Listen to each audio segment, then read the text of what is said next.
waste my life. I don't wanna waste my life. I don't wanna waste my life. Living in this world. On the beats. It's just some things, there's no going back. You know what I'm saying? jwoodbeats.com. Yeah, I'm not the one with the issues. I hear you. Now here is your tissue. If I'm moving too fast, I might have to dismiss you. And it's really too bad, cause I really will miss you. But I'm not the one with the issues. I left him at church when I made it official. I murdered the curse with my own benediction. Left God in the dirt, call it death of the fiction. Superstition will be served in eviction. Competition will be left in the ditch. Oh my God, it's too damn hot in this kitchen. The fishes of men are now swimming with fishes. Oops, my bad, I guess I'm moving too vicious. Verses sold, I gotta put them on your wish list. Bless my soul, cause I'm dodging your little hit list. I guess you know, you just lost another witness. Gotta let me go, gotta let me go, gotta let me go. Gotta let me go, gotta let me go, gotta let me go right now. Gotta let me go, gotta let me go, gotta let me go. Gotta let me go, gotta let me go, gotta let me go, I'm out of here. I can do anything, fuck your opinions and energy. I finally got the epitome. My biggest hindrance was God can't do nothing but fail. Greater is me. I never needed your deity. All of this human capacity. When it gets rough, I can pick myself up and prevail. Cause I don't need anything other than people who fuck with me. Good business, it starts with good company. That's why your boy is obsessed with community. Cause greater is we.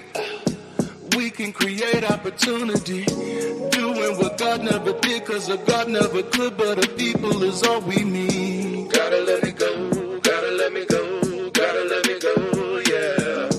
Gotta let me go, gotta let me go, gotta let me go right now. Gotta let me go, gotta let me go, gotta let me go, yeah. Gotta let me go, gotta let me go, gotta let me go, I'm out of here. What's up, family? Welcome into the Ex-Pastor Call-In Show. What's crazy is watching everybody vibe in the background. Like, that's the one thing you get from the studio. You get to watch everybody kind of vibing from the background. And when it's music you created, it's just like, what? And so, listen, welcome in. This is our 4th episode, and we have 2 more episodes before the year is out. And that's if I don't get inspired and decide to start like, hey, let's start pushing these every week or something, you know, which I know Kyle is like, boy, I wish you would, you know, but no, because like it seems like we just did this last week. You know, we're only doing these once a month, but it every time one comes back around, it's like, dang, I feel like I just sent this link off. But listen, we're so excited to have you all in here. As you're coming in, please make sure to like the video, subscribe to the channel, hit that alert notification bell, consider connecting to this community or supporting it or joining it, the content channel, whatever, in any way that makes sense for you, and check out the merch because it's kind of dope. And I'm not just saying that. It is what it is. I'm gonna be honest with you. So yes, before I jump into my usual spiel, I have to brag on this community. This community has been growing, you know, like wildfire, you know, if I can say that. Can I say that? Can I say it's been growing like wildfire? You know, but this community has definitely been growing, and we're getting more support than we've ever had before. It's so interesting, so much that I didn't have to do to get ready for today, which that was just a huge blessing, for lack of better words. And so I'm super grateful for everybody that's helping us. Obviously, my wife, who's like being a real super trooper. Alyssa is helping us in StreamYard.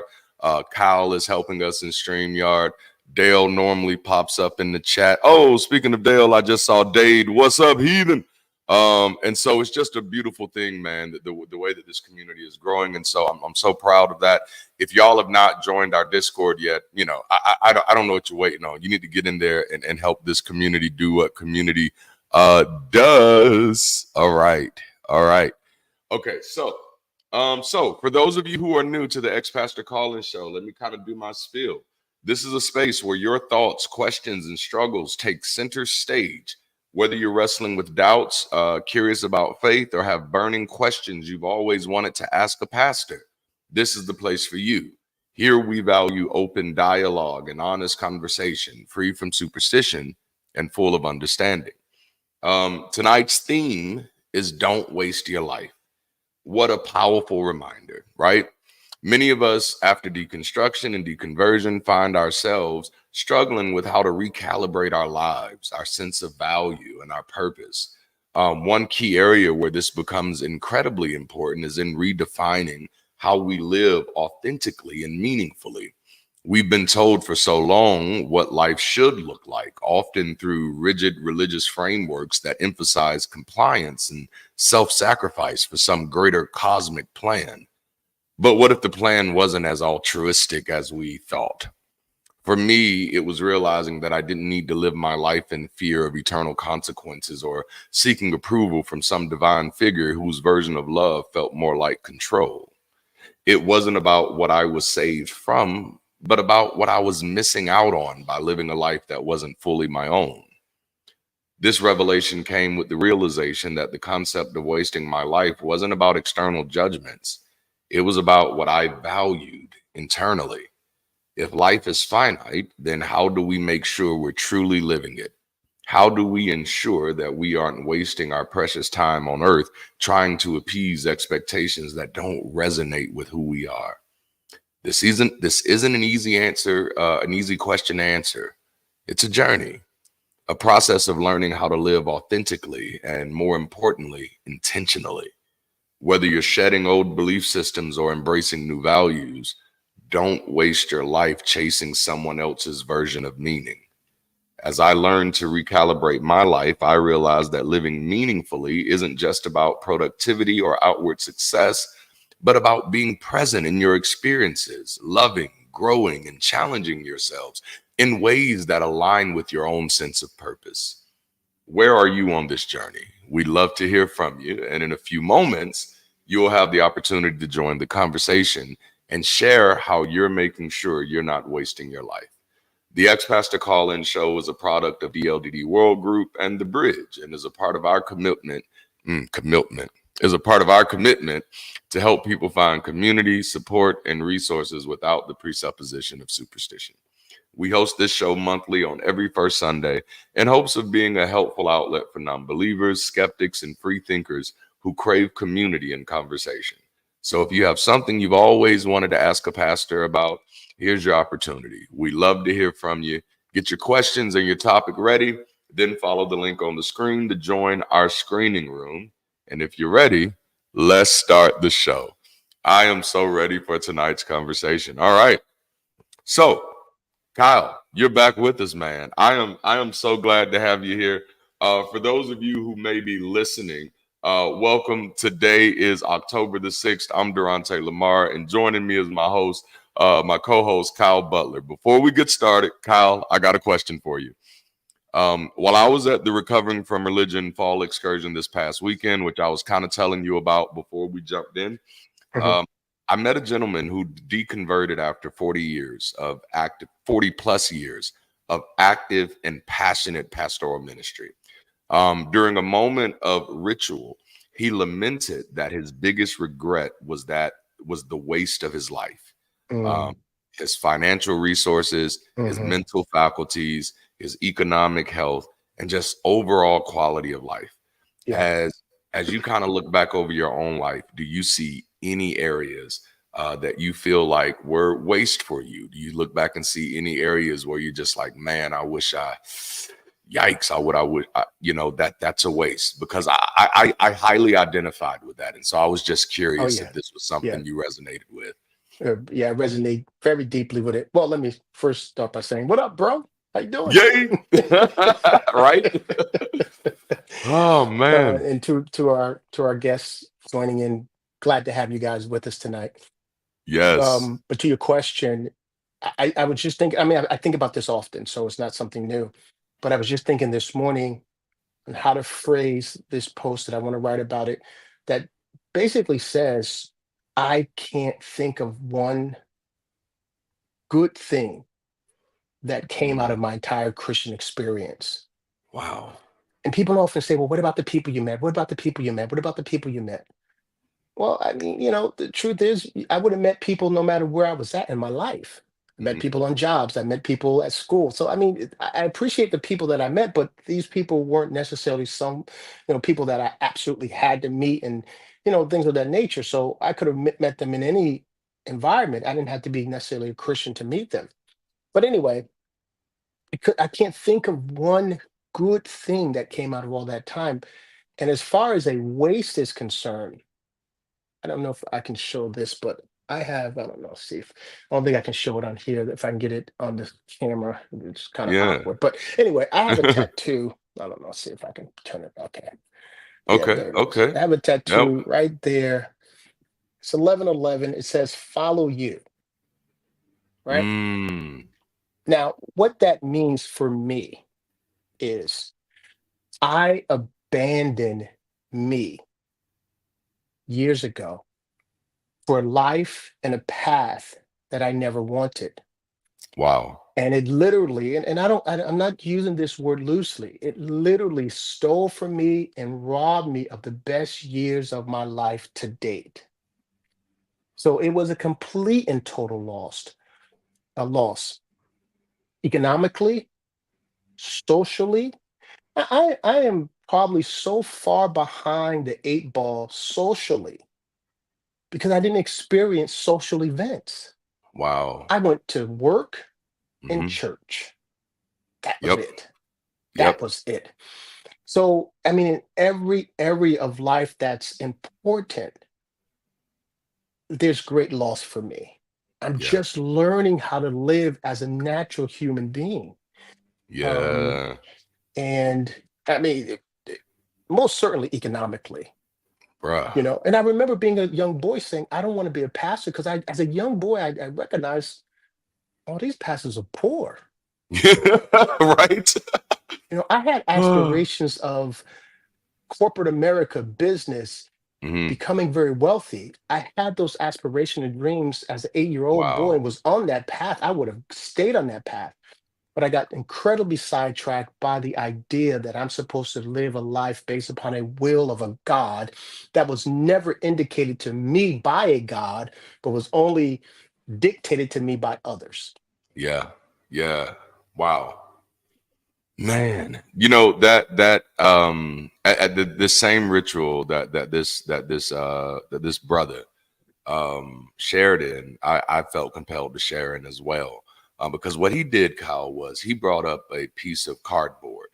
Because he said, I didn't bring anything to burn, but I found this piece of garbage, and this is what my life feels like now, or what my life was like. This is what I feel like the past, again, he had 40 plus years in. Um, and he's just like brilliant man, brilliant mind. I was immediately impressed by him, but I participated as well, and I wrote two scriptures down, and they're two scriptures that I did my best to try to live my life by. One was, I become all things to all men so that I Right. might save some, Right. Yeah. and the other one was, it is no longer I who live, but Christ who lives within me. Hmm. And I decided to write these two scriptures down and burn them, because for me, it was recognizing that for me, my relationship with this religion had robbed me of my own sense of authenticity, Yeah. agency, and Hmm. autonomy. I had to Yeah. live my whole time in self-doubt, questioning Yeah. myself. Yeah. Which is why the first book that I wrote after deconstructing was called Significant. And though Hmm. I didn't talk about my deconversion journey in that book, but that book was literally me just kind of talking through what you just talked through, where Yeah. there was this trajectory that I was on when I was a kid. But Yeah. the more and more I got tied in and locked into this Hmm. religion, the further and further I got removed from that. And I remember in 2014, I was looking at my life like, bruh, what the fuck is this? Right. Like this, like you follow God. Like, I get it. There's a lot of preachers out there that was scamming people. There were a lot of preachers Yeah. out there that was Hmm. slinging the pipe every chance Hmm. they got. I was Yeah. not one of them. Me I either. was trying my best to live Yes. by this book. Sincere. If I Yes. did anything, man, I Hmm. was crying, repenting, Yeah. laying prostrate Yeah. before the Lord. Yeah. And to look at my life in 2014, and I'm like, well, I've gotten the raw end of the deal. I'm not Yeah. getting anything out of this. And then I had to kind of wrestle Right. with my life and start paying Mhm. attention. It's like, well, Darante, one of the reasons you're not happy with your life is because you zigged when you should have zagged. Yeah. And that Yeah. was looking back over moments like, there were opportunities that I should have taken advantage of. Yeah. Yeah. But because of what I felt like my imaginary friend wanted from me, I decided, well, I'm not going to do that. There were other opportunities where there were just moments where I said, Yeah. Darante, maybe you need to kind of get out of this echo chamber a little bit and see what the world is doing around you. But no, Yeah. be ye separate, come out from among them. Yeah. Yeah. There was always these indoctrinating moments of keeping me locked in. And I'm not Yeah. trying to blame anybody else. This is my story. Right. This I is what understand. kept me Yeah. in for so long. Yeah. Yeah. Yeah. I mean, I don't blame other people, either. I understand I made the decision to go all in, to lock in, Yeah. to get. I understand that. I get that part, but I Ooh. wouldn't have done it if I weren't so highly influenced. Yes, sir. And so that part I can't just give a pass to. Oh, that's good. I was 19. I just, you know, taken my first full-time job. Yeah. So I'd already abandoned the college route or my plans to go to Virginia to go to college away from my New Jersey influence. And I was told that God wanted me in New Jersey. So I went to Virginia for a little while. Things got really Yep. hectic. I thought this was a Jonah moment. God was punishing me for being in Virginia. So I came back to New Jersey. So I took my first full-time position at 19, and I was planning on staying with this company and climbing up through the corporate ladder until I reached a certain goal point, which would have been like a regional vice president over time. Yeah.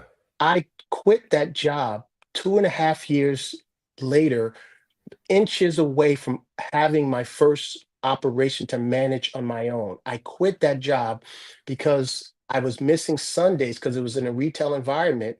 And every time I would be able to make it to church on a Sunday, I would have everybody and their mama come and telling me how God's not pleased with me by not being there on Sundays and how I needed to leave Wow. that job and all those kind of things. And again, it was the influence. It was the constant influence. I quit that job, gave up on that pathway, which I was already well on my way. 2 years into this company, I was inches away from having my first store to manage at 21. Wow. 21.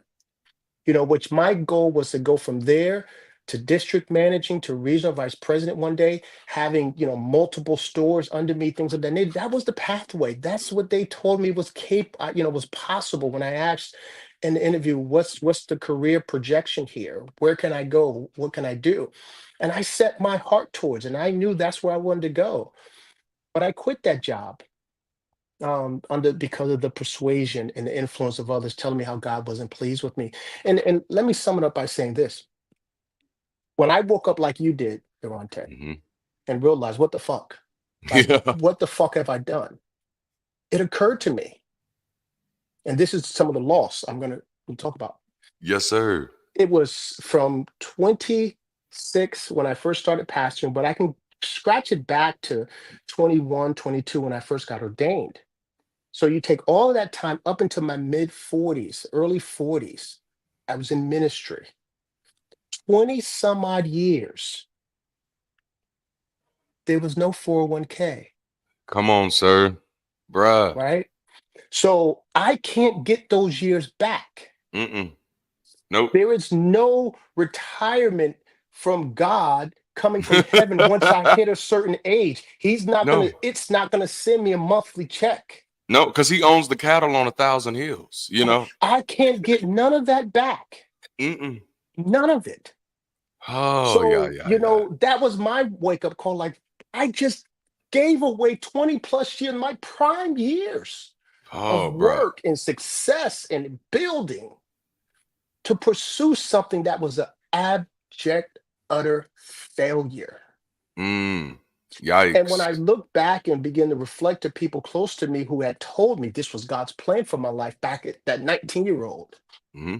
I asked them, I said, so you guys watched all this play out. So I'm talking to my seniors, right, who have been with me in this whole journey.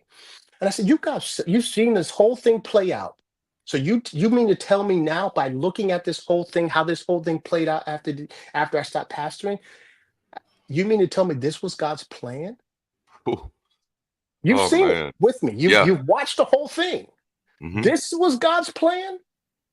And one person had the audacity to tell me, well, God's not finished with the story yet. To which I wanted to say, well, what the fuck, boy, Tom? How much more fucking time does this guy fucking need? Yes. Like, you've got 20 Preach, plus damn it. years. I'm giving you 20 plus years. So I'm supposed to hold on another 20 plus years like your Come dumbass on. did? Hell Come no. on. Nope. Hell Nope. no. No, you done showed me your ass. So I'm Come out. on. You know, I tell people, like, for me, it was definitely like getting up from the children's table. And I know some people take that as offensive. And what I want to say to them is I mean it to be offensive. I want it to offend people to where they're sitting there and they say, what the fuck am I doing? I don't know if y'all remember the movie Hook, you know, and again, for those of you who are watching, this is a call-in show. So if you got some calls, hit us up. But I was watching the movie Hook when I was a kid, and there's this scene where they're eating imaginary food. You know what I'm saying? And you know, and they're all like, you know, hey, this is how you know you one of us, when the imaginary food feels real to you. And to me, that's just like what Christianity did. It made you feel pressured to pretend that you were eating well when you weren't. You know what I'm saying? Exactly. It made you feel pressure to say, no, this is good to me, when it wasn't. And all of us was like Peter as an adult in that movie, which was Robin Williams, phenomenal actor. Peter as an adult in that movie, where you're like, okay, you know, your first relationship with religion, especially if you already kind of peeped the bullshit as a child, is like, I don't get it. Okay, y'all are all sitting around the table doing this bullshit. Isn't that like watching communion when everybody, especially in the charismatic churches, where they're super deep when they do communion and like and doing all that? And it's just like, okay, I don't see how these crackers are making y'all feel that way. And I know that sounded racist, but I'm not talking about that kind. I'm talking about the little wafers, you know? Yeah. So like, I know that's not making y'all feel this way, but that's what it ends up becoming. All of the hallelujahs, all of the Holy Ghost, all of this stuff is pretending that I'm eating something and that I'm having something good, and that's not. And the problem is, we as pastors have to pretend the hardest and convince ourselves.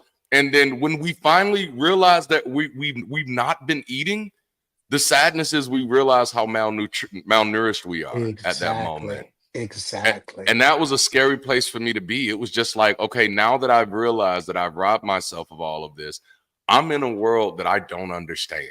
Yeah. Because I have not given myself that experience and that time to navigate. Yeah. Oh man, that's heavy.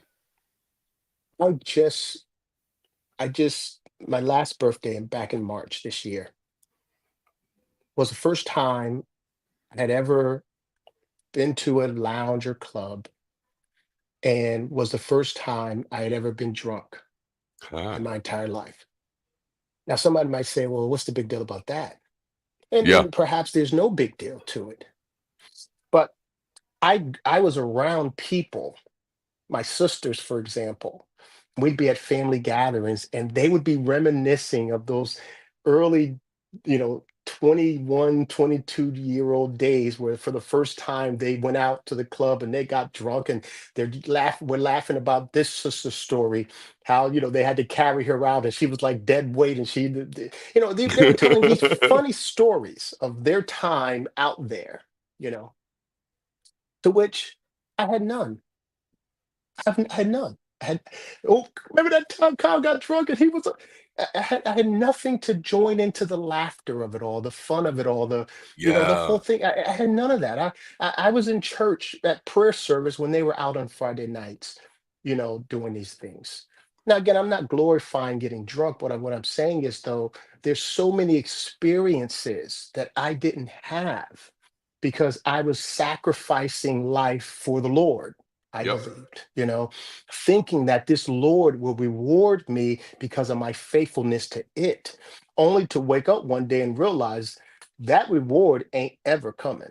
It ain't ever coming. you know. So you can either hold on till you get to heaven, or you could just get out here and make your own reward. So I Yeah. said, F that, and I'm gonna Yep. get out here and make my own reward so that I can live the last phase of my life in some type of real life. Yeah. Yeah. Man, so let me ask you this, because it was heavy for me being at the excursion, because anybody who knows me known I've been living this life since I was 11 and 12. Like my wife treated me like I was an old man when I was in high school. She was like, he is way too serious. He is way too saved and way too holy. Yeah, Because I had to get people filled with the Holy Ghost and all of that stuff. right.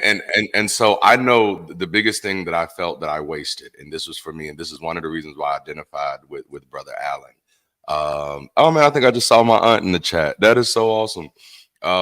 Is that I feel like I wasted my intelligence, because Mm. I kept putting a cap on it, like, because I became so afraid to think beyond what God wanted me to think. Oh yeah. I became so afraid of thinking something or of learning something that would that would challenge my faith. And so when I finally did deconvert, it was like, bruh, you robbed yourself. You know what I'm Yeah. saying? Hmm. Because I found, like, I was a straight A student, and so I've always known that I was smart. But to Right. be fair, I was a straight A student in public education school systems where the majority of the teachers were believers, and many of them, that was the most important thing to them. Mm. Not that you understand this material in a way that you can apply to real life, but that Right. you're a good person, and Right. that's kind of that disingenuousness. And it's like, hey, that's nice and stuff, but I would really like to understand these physics. I don't want to just have an A, because hard sciences and hard math, they're not abstract principles. Right. These are the things that govern our reality. We kind of need to understand them. Yeah. Yeah. But, because I made A's and all of that stuff, and saw other people who was making A's, it was just like, okay, well, you're godly smart, which Yeah. means you don't have to try hard. God just gives you the answers, and you're just anointed. And then it was, once I deconverted, it's like, nah, bro, like you have a good understanding of things. You've just been fighting this in your life. So Yeah. that was hard for me, because I realized, man, there was a lot of times where I could have made immensely better decisions, but I had trapped myself into this superstition and felt like, no, Yeah. God has to handle this. God has to take care of this for me. And Hmm. so instead of engaging my life as an adult, and as an adult who is capable minded, I Hmm. really did engage a large part of my life as a child, where it was like, when things didn't go the way that I thought they should go, I'd have these tantrum prayers where, Yeah. God, what the Yeah. fuck is going Yeah. What's on? happening? Where are you? Yes. Yeah. Yeah. Instead of realizing that, Darante, you could navigate this way, this way, this way. Right. Right. So for you, man, what was that biggest thing, like, or if there was a biggest thing, but if there is, what was it? What's the biggest thing that you felt like was a waste for you after deconverting on this side, especially after being a pastor for so long? Well, most certainly for me was economics. You know, Yes. again, I as an 8-year-old boy, I envisioned my future economically. I knew what I wanted to have and how I wanted to impact people's lives economically. Yes. And I remember I was again a small child, and I used to tell my parents and people, the adults, that I was going to be a millionaire one day, and they would Wow. scoff me and say, "Don't you know who you think you are?" Da da da da. But I had this innate knowing inside of me that that's what I was going to be. You Wow. know, and no one can convince me, had I stayed that path, had I stayed that course, that I would not be a millionaire today. No one can tell me that. Wow. Now, here's a reality based on my heart. And I still believe I'm going to get there. But back to what's lost. I am beyond certain that had I been able to amass wealth up until this point, I would have helped a lot more people in real, tangible, substantial Woo. ways than I did out Wow. of any time I ever spent in any pulpit across this nation. Man. Okay. Okay. See, that's the mic drop moment right there.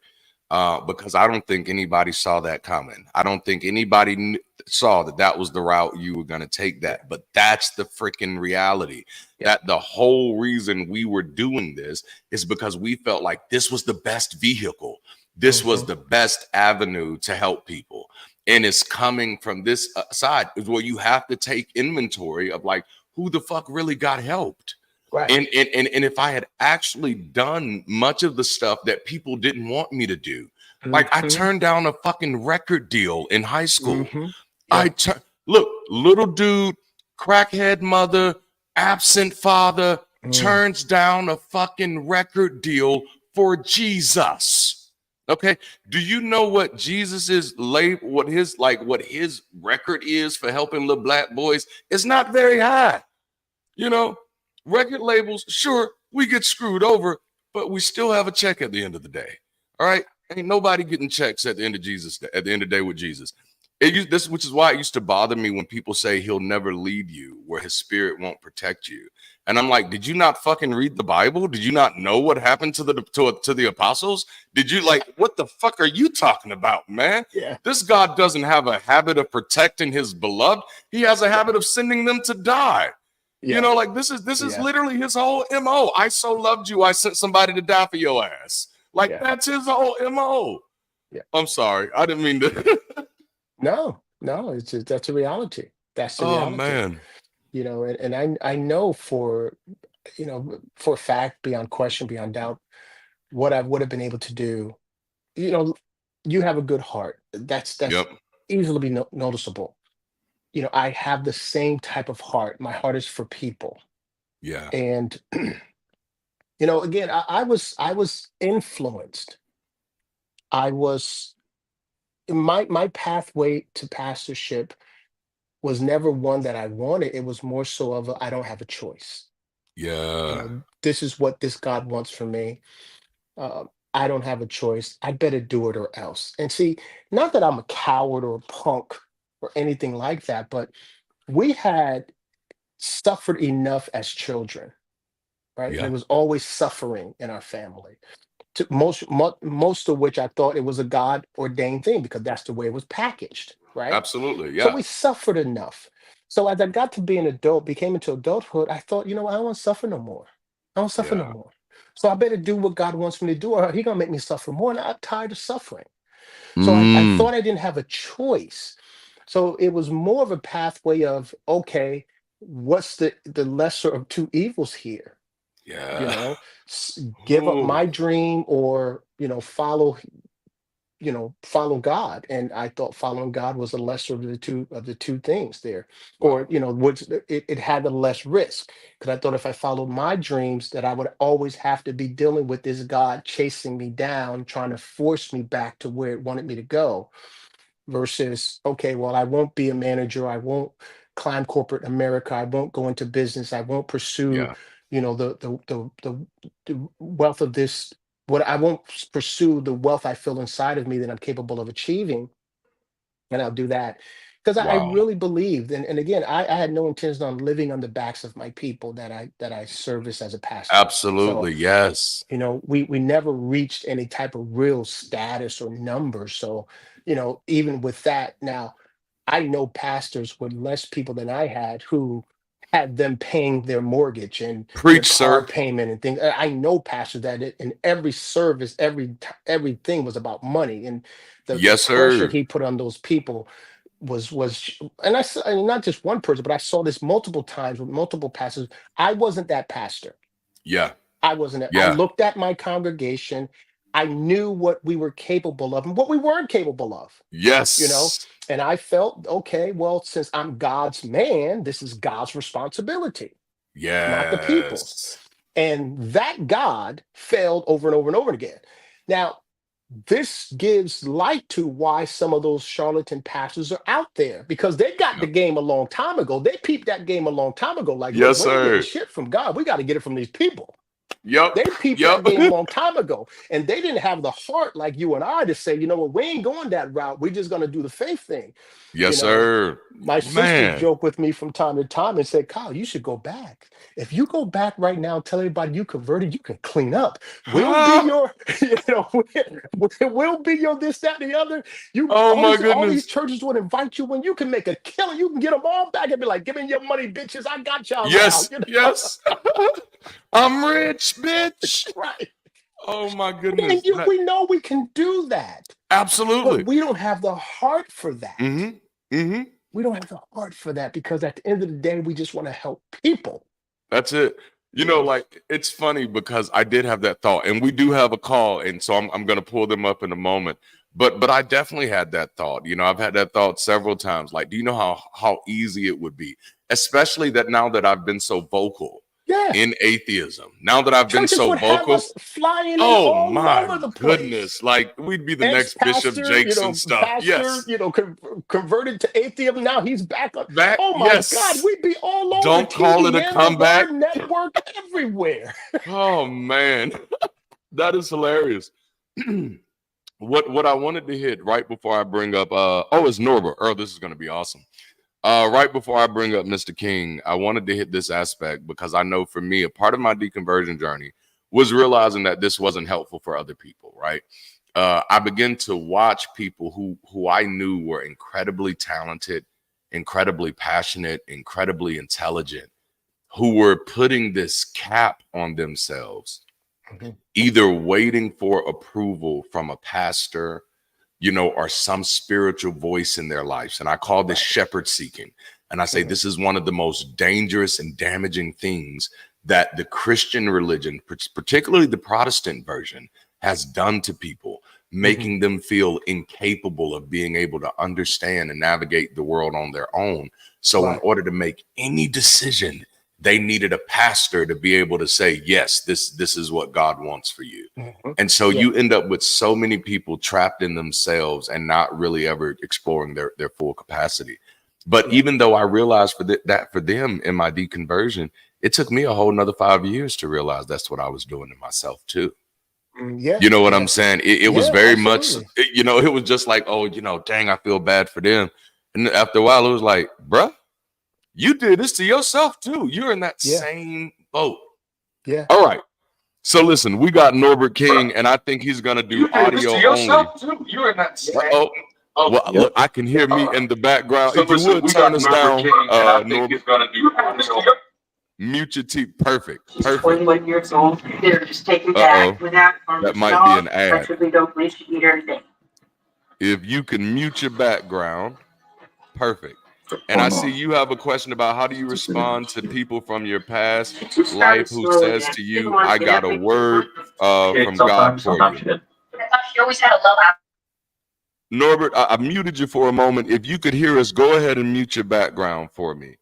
So that way we can actually hear you for a moment. If you could hear us, go ahead and mute your background. Way we can actually hear you for a moment. If you could hear us, go ahead and mute your background. It's muted. Okay, perfect. All right, so I see your question is, how do you respond to any people from your past life who says to you, I got a word from God for you? Tell us about this question in your own words, Mr. King, and tell us what you're looking for here.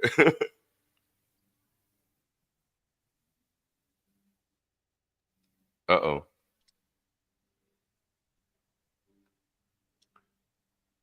Can you hear us, Norbert?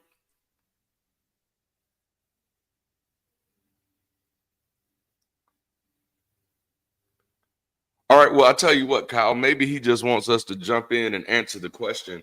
So, Kyle, how do you respond to people from your past? I think he's back. Norbert, are you back with us? I'm with y'all.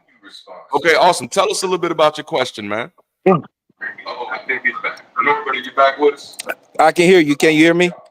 Yes, sir. Tell us a little bit about your question, man. So my question is this, because I can hear you. Can you hear me? Yes, sir.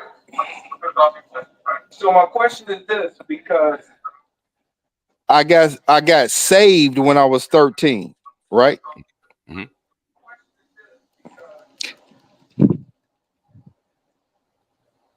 What's going on here? Can you hear me? Yeah, we can. Okay. All right. So my question is this: I got saved when I was 13. I saw my father change his life because he made choices, right, to be a better person.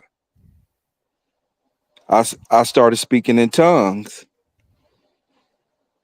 And then as time went on, I felt like around about 17 or 18, I said, I want to choose this life and live better, because I was doing things as a youth in the streets and doing what we do as young people, right? Yeah.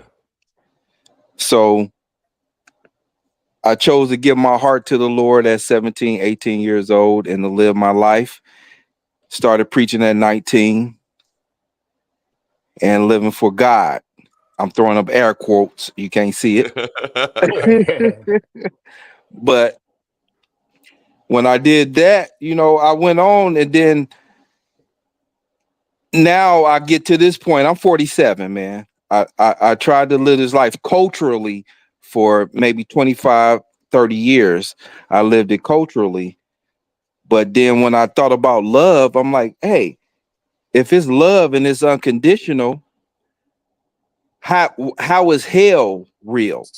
If God loves unconditionally, but I love unconditionally, how is there hell? I don't have children. I've been with my wife for 28 years. We don't have children together.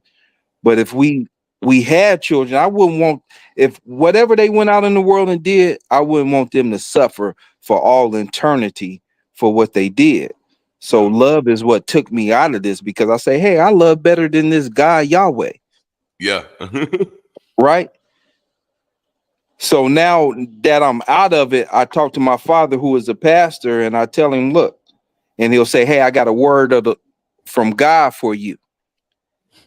And I kind of go ham on him when he tells me this, because I'm like, you don't have a word of God from me. You've been thinking about me. You got these ideas, and this is the idea you came from your mind. In your mind, this is what you came up with. So what I want to ask to you two brothers, like, when people say that to you guys, how do you respond to that? Oh, this is a good one. This is a good one. Thank you for clarifying that.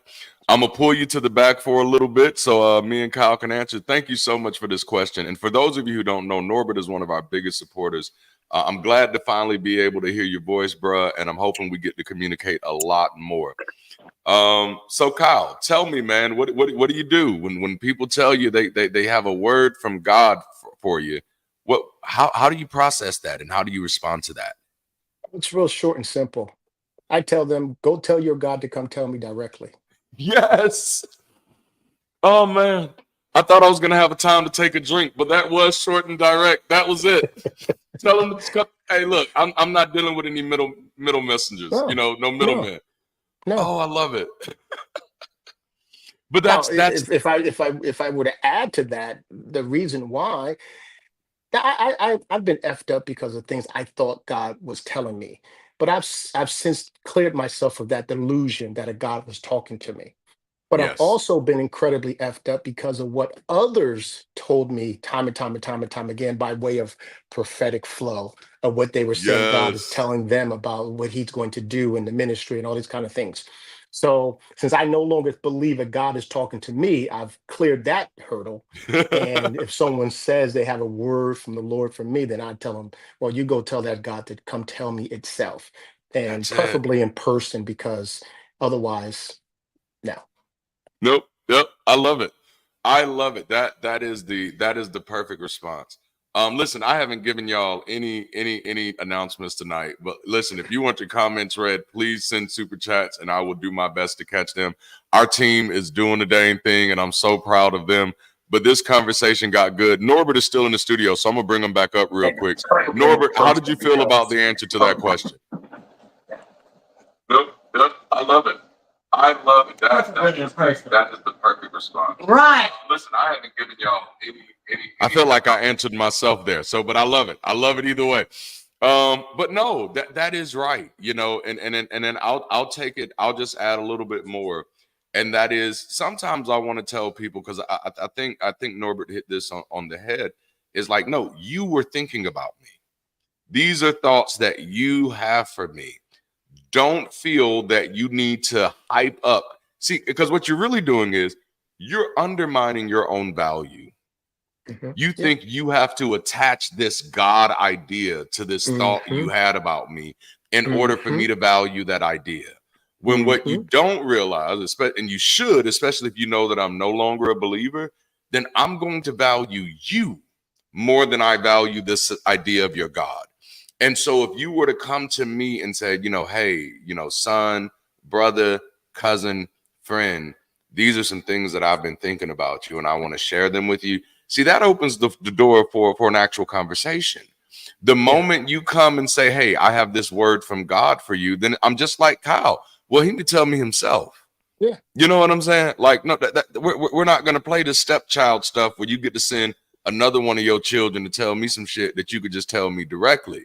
If you cannot tell me, then that's a power problem on your side, not my side. You know what I'm saying? Oh, hallelujah. Hallelujah. This is good conversation. Thank you all so much for the call so far. I do see that we are jumping in. We are dropping the Discord link in the chat. We see some of you are having some trouble with the link. Please let us know what your troubles are, and our team will definitely find a way to help get you in.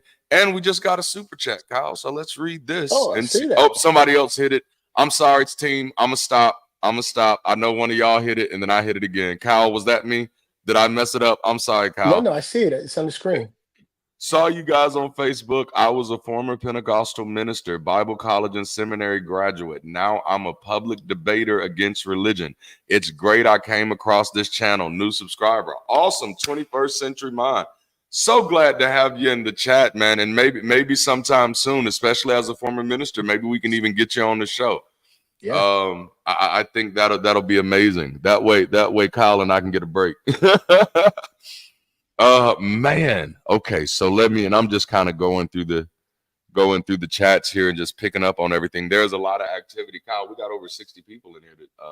Beautiful. 60 people in here. That is absolutely beautiful. As a friendly reminder, this show streams live every first Sunday of each month. For those interested in building community beyond superstition, join us every Sunday on this channel for Sunday sessions. And of course, if you want your comments read aloud during tonight's show, send a super chat. We'll read as many as we can. And we do want to send a big thank you out to the teams who make this show possible every month. And that team for us is growing, and it's absolutely beautiful. People are jumping in from all over.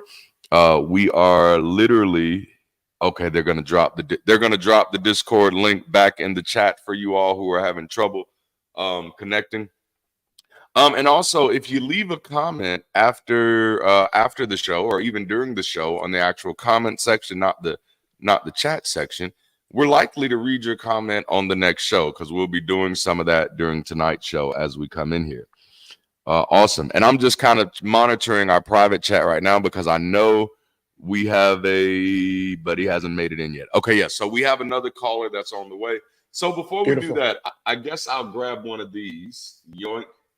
And y'all, I'm going to put this in the comments. And when I put this in the comments, if y'all can screen this for me, this is one of the comments from our last episode, Kyle. They left this on our comments. There it is.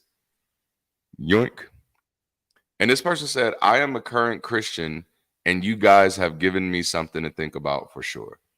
Now, being a former pastor, how does that make you feel? Knowing that people who are still Christians feel safe enough, and we're loving guys, but we're pretty straightforward to the point. Like we ain't sugarcoating shit. Like we're being pretty frank with it. But how do you feel knowing that there's a believer who jumps in and says, "Man, I felt safe enough to actually watch this."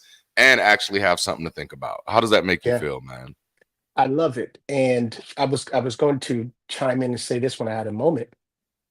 I love what we're doing because of the simple fact that we're not trying to teach anybody anything. Yes. Oh, that's good. We don't feel we have some mandate from some God to get this message to you. We got to get you to see it. We've got to get you to understand it. We've got to compel you to believe. We're not doing any of that. Mm-mm. We are two people who have had a pretty extensive experience in Christianity at the most top pinnacle level there is. Yes, sir. And we are given an honest, reflective review of that experience. Yeah. That's it. There's no Yes. teaching here. There's no message we're trying to drive home. So I love it. And I think that Christian felt safe with us is because we weren't trying to teach them anything. That's it. And we're not telling them, that Christian particular person or anyone, we haven't told one person yet, you are dumb, stupid, or crazy for being a Christian. What's Come wrong on. with you? That's Nope. not what we're here for. Nope. We're here to open up a dialogue about an experience we had in Christianity and to say why we're no longer there. Wow. Wow. That's incredible. I do want to call out Norbert gave us a super chat, $10. Bless you, Thank you, Norbert. bro. And he just said, love y'all. And that's beauty right there. Like, man, that's beautiful. Woof. Okay, so I know we got somebody else getting ready to come. Before we jump in that, I know you sent me a text message and I see our person just jumped in, so I'll check on that. But you sent me a text message this morning, and I just saw it when I got up. Okay, give me the backstory behind this. What? Because, stuff like that, it lights my face up. Oh, me too. Me too. Yeah, it was an inbox and TikTok. I didn't even know how they made the connection, but somehow know that they made the connection. And they said they saw you and I on our show here, and they're rooting for us, and they're just so happy that we're doing this, and thanked us for it. So I saw it early this morning. I woke up really early. I saw it, and I know I sent you that text at 5 something this morning. I was like, I hope bro don't get mad at me, but I'm gonna send this Not down at because I'm all. so excited. Man. Nope, that made my day. It's been an incredibly long week for me, man. And so just waking up and seeing something like that, it's just a reminder that no, we're doing real work. This isn't just venting. This isn't this isn't just me healing my wounds from religious trauma. This is actually us being valuable and bringing value to the community and helping the community find its legs. And so that is absolutely incredible. We have our next caller in. So we're on a roll tonight. We're only 52 minutes in and we got our second caller. Let's see if we can go ahead and get their information on the screen. And who is this that we have with us? We have Trevor. Pronouns are he and him. He's in Louisiana. Why does agnosticism seem to be more acceptable than being an anti-theist? Okay, so now before we just jump off and answers, you want to talk to us about that question in your own words, Trevon? I said Trevor at first, and I'm sorry. No, you're totally fine. And can you guys hear me okay? Absolutely. Yes. You're coming in clear. All right, cool. Yes, to clarify a little bit more, my thing is I don't know, I've just been on a fast track of deconversion, and I didn't even go through maybe there's another spiritual, when I was just done, I was just done. I didn't even bother to look at any other religion, and I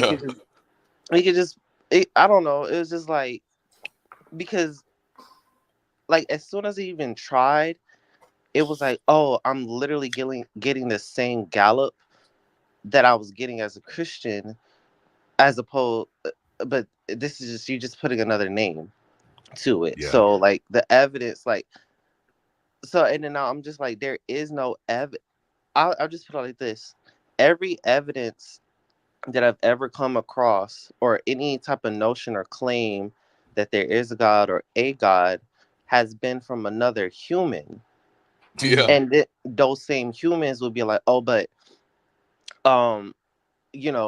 he works in mysterious ways, or he's outside the presence of the universe, and I was able to get him, and I'm like, So y'all, all of y'all, so this dude is so mysterious. He's so not in the universe. He's he's nowhere detectable. He's like, there's literally nothing we can do physically or scientifically to see that a thing. How can we detect something that doesn't exist in reality? Like, I just, why is it? And then when other atheists, they're just like, oh, you can't. It's arrogant to Yeah. say you don't know there's not a God. You don't know there's not a God. I'm like, but we don't ever take that position for any cryptids, any other Mhm. like nobody ever fucking sorry. Nobody ever No, you're tells good. Well, me. you're You can good. cuss on this show. Throw it out Oh, there. We like that oh, word. okay, Yes. well, to be completely frank, if I say no, Zeus doesn't exist, nobody in this world, no, Yeah. even the one dude who probably even worships Zeus is going to tell me, well, you don't know there's the bro, don't, please don't test me. Like, there's not a Zeus. So Yeah. why can I say there isn't a God? Like, why Yeah. can't I just like stand my toe on that? And it's not even so much either Christians, because it's like, okay, obviously, like, that's your team. Like, you're going to bat for your team. You're going to Yep. say that that's your, I get it. But when other atheists say, like, oh, you can't say you don't know there's a God, I'm like, nigga, like, whose side are you on? Like, I, I think I can say I know there's not a God. Like, I don't even see how I'm even in an intellectually dishonest position to even be Mhm. at a point to be like, oh, well, maybe there's something that does exist outside of existence. That sentence alone doesn't even make sense. Right. Right. Man. Okay, so I love this, and this is a lot to tackle. Trevon, I'm gonna move you from the stage, but I'm gonna keep you in the background for a while just in case we want to bring you back up. All right. Okay, so obviously, Kyle, since you're the guest co-host, I'm gonna let you open up here first. How do you feel about this? Have you ran into this issue? Has this been a problem for you? Talk to us, because I have some thoughts here as well. Yeah, I won't keep my thought very long here. I'll just say very simply, there's no disputable measure here. There's no way to dispute what I'm about to say. Yeah. Every single person ever born was born an atheist. Hmm. There's no Hmm. dispute about that. No one is born with any innate knowledge of a God. That's good. So that's where we started. Yeah. And if it and everyone who believes in any kind of God has only believed in this God because of the societal or relational relationships that they were around who believed in such a God. Yeah. Okay. So for example, he brought up Zeus. Well, you know, however many years ago, Zeus was the man. Well, we fast forward to today, you say Zeus, no one takes Zeus seriously as a god. Yeah.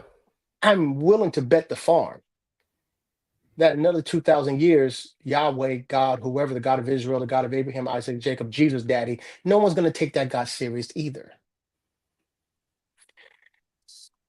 And I think and I hope humanity is moving to a place where we won't even believe in gods. Yeah. Now, I think that is more natural considering how we started, every single one of us. Yeah. I think atheism or anti-theism is more natural. Hmm. I think to believe in a God, you have to convince yourself beyond all measure of evidence That's that this good. thing exists. And that's unnatural. That's why parents tell their children there's no such thing as the boogeyman. Oh man. Okay. So yes, and yes. Obviously one of the most popular videos on my channel is where I talk about why atheism is spreading like wildfire. And my hypothesis there is that it's because it's a natural response to a better understanding of the world. It's natural. It's solely natural. Yeah. If you were born a child and nobody gave you a God, you would have never saw a God in this world. It just would have never been there, outside of horrible education. It just would have always been understanding and awe. I think agnosticism seems to be more acceptable. One of the reasons is, and actually, this isn't new for me calling this out.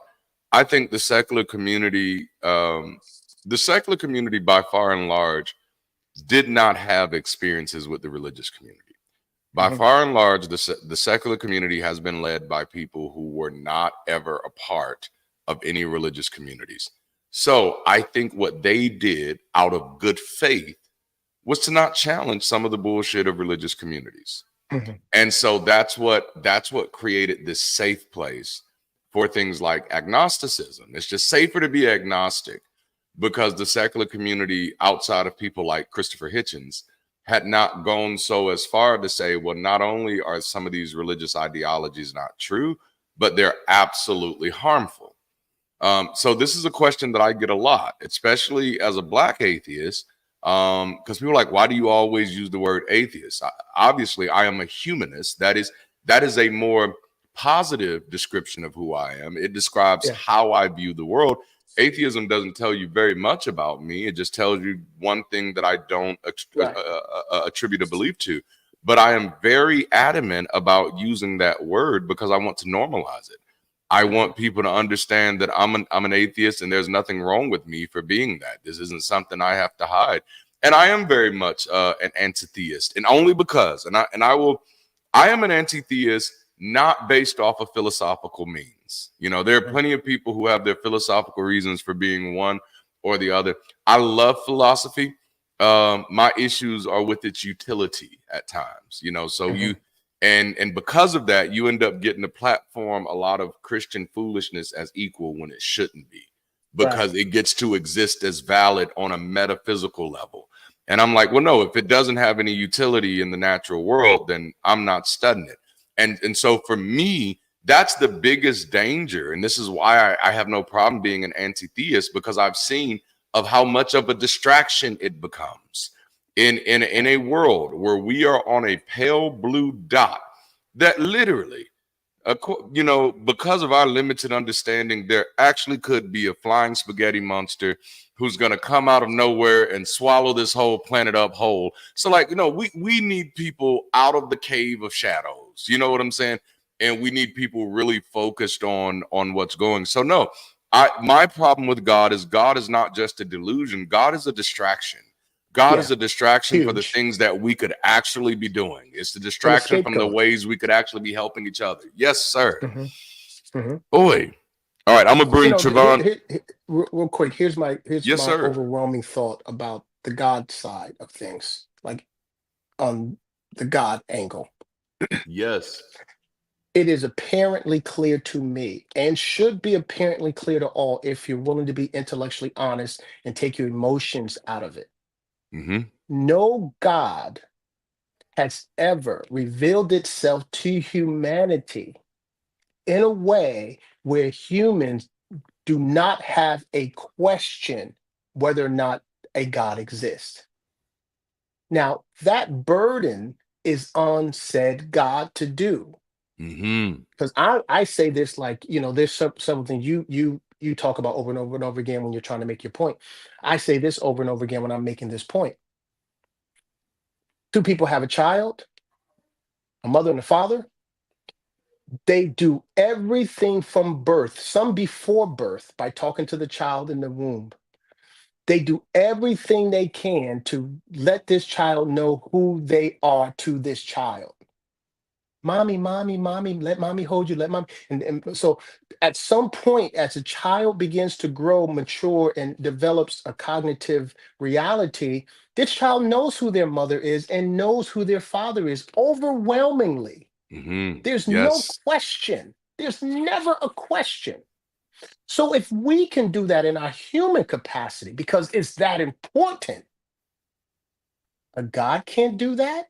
Wow. So if a God hasn't done it, it's one of two things to me. Either there is no God to do it, or it's not important to that God for us to know. So either way, we're in the clear. Wow. I love it. All right, Trevon, we're gonna have to let you go in a few, but tell me what you're thinking after you've heard these responses. No, thank you. Thank you guys, man. Because sometimes I'm like, I'm like, okay, I know I'm not tripping. There's no way I could be tripping, like thinking these things because you guys are absolutely right. Because I feel like it is a major distraction, especially when there are people telling you that this outside of existence thing has some type of play into your life. It is a huge, huge distraction to keep looking out into the ether to something, and you have real world capabilities to solve them. Mm, And yeah. that's my thing. It's just like, even if I don't know there's a God, I know there's ways for us to be helped in this reality. That does Yeah. not, we don't have to go out of our way to even tell people like, oh, here's a chance, here's pray about it. Here's like, no, it's either it's like how you just said, Kyle, like either he can't or she can't or it can't tell us or talk to us like how a parent should, like how exactly how you put it, like there it, no matter if me and my mom walk into a store, you don't know that's my mom, Yeah. but Right. I can literally, I can show you a birth certificate, period, point blank. Mm-hmm. At the end Mm-hmm. of the day, I could say yada yada yada all I want. I could be like, no, this is my mom. Look at her nose. Look at her eyes. Like, oh, we talk the same. I could do all of that, and you could be like, no, no, no, no. But at the end of the day, I can show you a birth certificate, and I can Mm-hmm. show you, whatever type of stuff, parents have to fill out to say, like, this is my child, X, Y, Z. I can show you a tax thing. I can show you a census. I can show you X, Y, and Z. Of like, no, this is like, there's clear cut proof that this is my parent. Whether Mm-hmm. you accept that, it's not even and now it's not even a notion of belief. Whether you accept that that's true, and that's the thing. And like how you said earlier too, Durante, I don't know where or how we started like like we're a part of an organization, but No, I love it. how, It is we. It is we. you know You're right. you're right, because like I don't know how or why we started letting them feel like their claims have merit. Like, Yeah. I'm not and in this in I'm not gonna mention any names, and this is gonna be my last point. There are a lot of particularly famous secular or anti or not anti secular atheists slash agnostics who I'm just gonna say, I know that they're still doing good. I know that they're still doing work, but their whole middle ground approach, their whole, oh well, Yeah. that we can't really know, and like we have to be respectful of people's belief. I could be respectful of people's belief, but your Hmm. religion doesn't. That's the thing. Like, I'm gonna just say this. It's really hard trying to respect someone's belief, like, because when I put in belief, I put in like an asterisk, like your past experience. I feel like that's what really people feel like when they hear belief. Your Yeah. past experience, your mom's experience, your people's experience. Now you're calling into question all of these stuff. It's like, look, I'm not gonna, whatever it took for your parents to believe in order to get you to this point. I'm not trying to attack that. I'll never Yeah. attack somebody, but like, well, my grandma said, God save my mom from a heart something, whatever. I'm gonna let you have that, because I'm not, who am I to say that? Like, okay, whatever. That doesn't hold any weight off of me.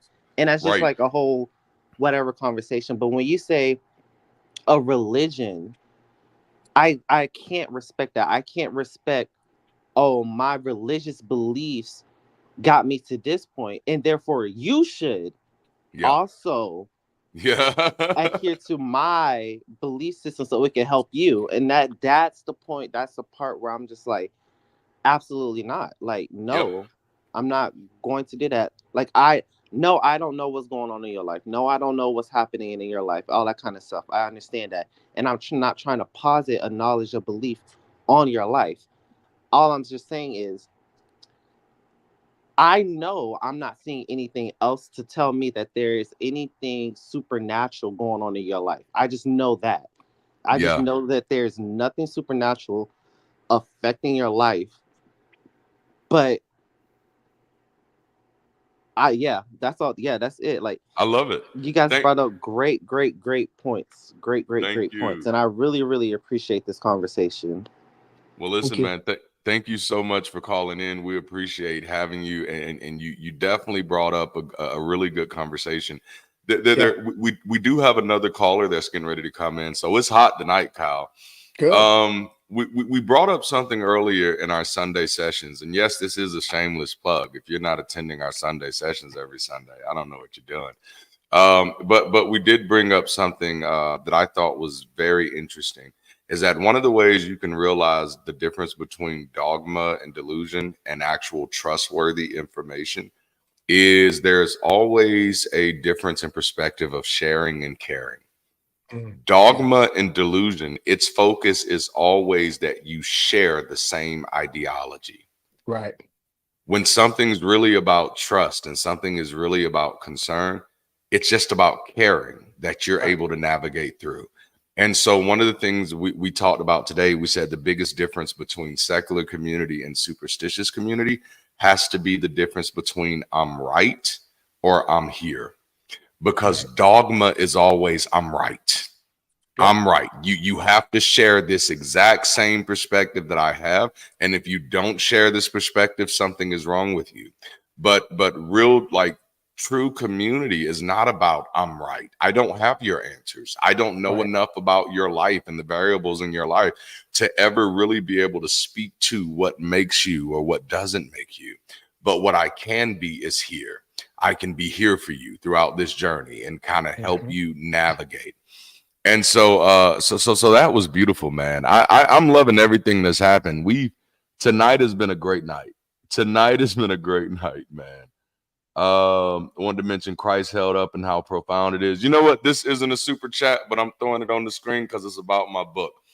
Norbert, who I've mentioned is one of our biggest supporters, said he wanted to mention Christ held up and how profound it is. And as the author of Christ held up, I am inclined to agree. It is incredibly profound. That's how that works. But I love that. I love that. Thank you all so much. I do have another comment I thought I had another comment to read. We have a super chat while we're waiting on our next caller.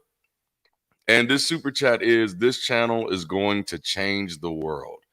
The time, gifts, and talents given to the Christianity were not in vain, gentlemen, because your story makes you more credible than any class of skeptics. Whoa, that's heavy. Like, man, thank you, 21st Century Mind. And that's $9.99. Kyle, what are your thoughts? Like, oh man, I don't want to respond. Hold on. I can put my hands up, close my eyes. There it is. I receive. There it is. Oh man, yes. Listen, things like this. Someone may say, "Well, what's the difference?" Right? The difference is, it's not "Thus saith the Lord," right? So here, 21st Century Mind is using their intellect and their perception of reality and saying, based upon what I can sense and feel and understand, based upon this intellectual conversation you guys are sharing, this is good. This is necessary. This is really going to help people. I mean, we would do the exact same thing if we were sitting down watching a great documentary about something in life, right? We'd be like, wow, this is really good, man. And we share the link, right? We tell other people about it, or a good book, right? Don't we do that with good books and things? Like, oh man, I read this book. Because people recognize, again, the intent. Like you talk about the difference between dogma and people recognize the intent. And they see, like, we're not here to teach. We're not trying to teach. We're not trying to drill something down your throat. We're not trying to give you an interpretation of some ancient text that was never written for us anyway. Yes. We're telling you, however, that you as a human entity, you have every right to live as that human entity within your own capacity. And you don't need a God or savior or anything to guide you through this journey, because you alone are enough to guide yourself through this journey. That's so good. You know, I think one of the most dangerous ideologies to come out of religion is that there is a source of truth.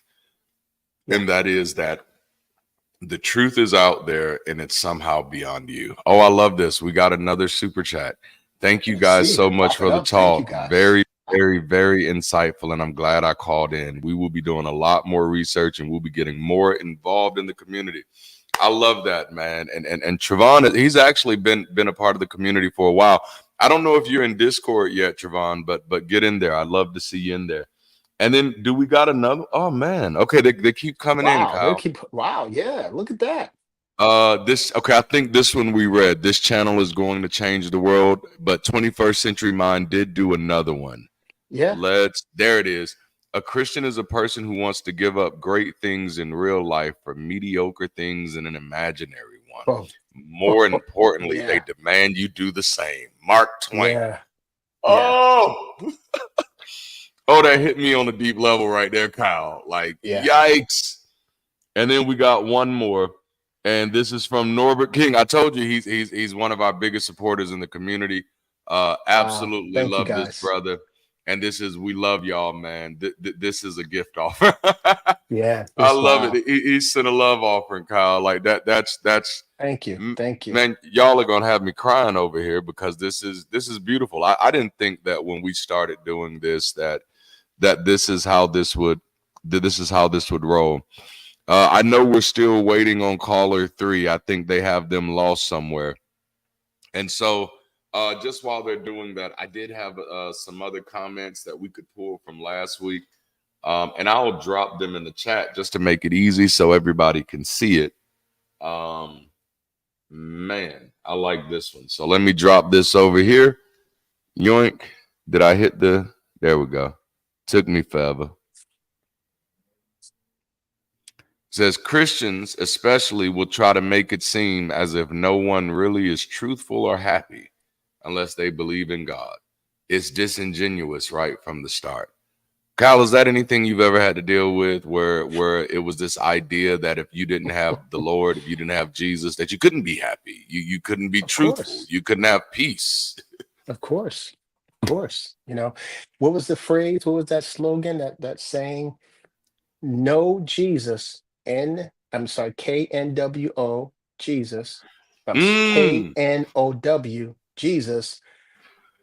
No peace. Jesus, no peace. So yes, sir. KNOW Jesus, peace, and O, peace. So, in other words, if you have Jesus, you have peace. If you don't have Jesus, you don't have peace. So that was a huge part of what we thought we were doing and getting. But see, not only did it make us disingenuous, it also made us liars. Yes. Because we had to continually put on the mask of it's all right. Yep. But we were dying on the inside. Yes. I showed of someone I do work for, and they're so surprised I was a pastor, because they say, you know, you talk so intelligently now, and you make such great points and things of that nature. And I said, yeah, I was a pastor. Let me show you a clip. I still had a clip of my preaching on the phone. And I thought this clip would impress them, right? I thought they'd be like, whoa, you were. Yeah. Right? Yeah. And she didn't say anything much about it. We were talking about it months later when I went back to do another job for her. She said, you know, when you showed me that clip, I looked at it and thought, you're not really into this thing, are you? Wow. But when I was preaching that night, I thought I was, man. I was proud of myself. Like, whoa. Wow. What did she see? Yeah. She saw, and I had to agree with her when I thought about it. I said, you know what? You're absolutely right, because what I was doing was I was trying to convince myself of something I was preaching about because I wasn't experiencing it in the natural. And that's why it seemed inauthentic. Yep. I love that. Which, you know, just kind of going back to the no Jesus, no peace thing. I think the setup there is we never told people how hard it actually is to know Jesus. But then when you actually leave the faith, everybody tells you, well, you never really knew him in the first place, which then you begin to realize that everybody who does know Jesus knows it's actually fucking impossible to know this guy, because he's like the hide and seek champion of the fucking world. And I tell people, you don't know anything more than you read in that book. Yes, you don't know that's one good. more thing than you've read in that book. And you say you've had a relationship with this person for 30 years. Wow. And you don't know one more thing than you read in that book. Wow. So what have you had for the last 30 years? Because I mean, you should know something else outside of this book. But see, think about, let's talk about how dangerous that is then. If a person convinces themselves that they're in a relationship that they're not really in, doesn't that spill over into other areas of their lives? Oh, yeah. Do you know how many people I've counseled who were in unhealthy relationships? And a lot of the ideology they were using for the irresponsible person in the relationship was the same ideology they had used for God. Yeah. I mean, you and I talked about this already, about how long we gave ourselves to something that was dying. Yes. Why did we give it that long? Because we kept believing that one day God would show up and be faithful to us. Yeah. We were doing the same thing. We would be so heartbroken about some of these women who would come in and talk about their abusive marriages. Yes, sir. We were doing the same thing. Some of these parents would come in and talk to us about their wayward child. And we tell them, just hang in there. God's going to do it. Keep believing. We were doing the exact same thing. Yes, sir. And so, you don't see it. You don't see the delusion of it. You don't see what is actually taken away from you, because you're blinded by God is a good God. Yeah. God is faithful. God can't fail. Jesus will never leave you. You're blinded by this falsehood of a relationship that doesn't exist. Yep. I know that's something that on my way out that really began to annoy me even. It's just the amount of anecdotes that was just like, won't he do it? God never fails. He fights Didn't my they start battles. to pick at you like somebody was stabbing you every time? Yes. It's like bullshit. I just would bullshit. like, shut up. Yeah, shut up. Shut the fuck up. Bullshit. Yeah, bullshit. I would do that like bullshit. Yes. Bullshit. Oh my goodness. Because I think the thing that bothered me the most, Kyle, is that these were people who were living in poverty and convincing themselves that God had blessed them in just dramatic ways, while taking the little bit of finances they had and either giving it away, whether they're giving it away to the church, giving it away on their own consumption, because the idea becomes that God is going to make room. There's plenty of times I've spent stuff that I shouldn't have spent because my mind was God is going to feel this. God is going to cover this. And that didn't happen. God never covers the bill. So I don't know what people say. Like Jesus said, paid it all the 401k? Where's the pension? Where is the 401k? Yes. Where's the pension? Right? Man. I know many pastors who now are up in age, living in an old folks' home, and are completely broke and destitute. Come on, sir. That they serve their God all of their adult lives in ministry. Yes. Yes. And there's nothing for them. Nothing. Good. I know an old pastor now who a husband and wife, they've been pastoring for all of their children's lives, and their oldest child is, I think, 51, 52. And I know them intimately. They're arguing over the wife spending $100 of money they don't have at Walmart. Wow. And I say this to their child, who I talk to very often. I said, don't you see the problem here?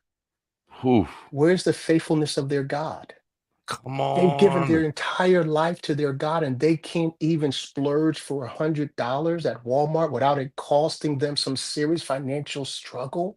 Oh, that hurts. Now, that's a reality. That's a reality. So someone said, well, what do you expect God to do? Well, I expect the narrative to be true, that God is faithful. God will provide. God will take care of. God will bless.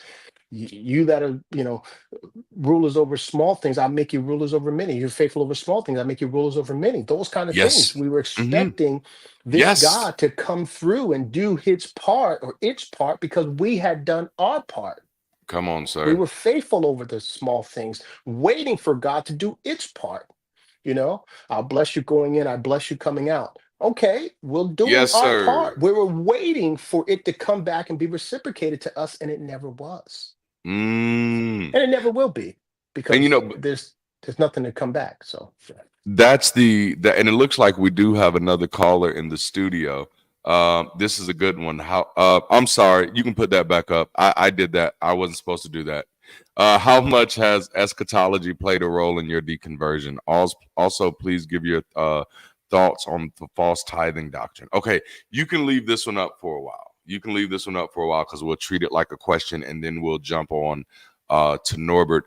And if y'all can get Norbert's question into the banner for us, he may have jumped back in, but he's special, so he can do that.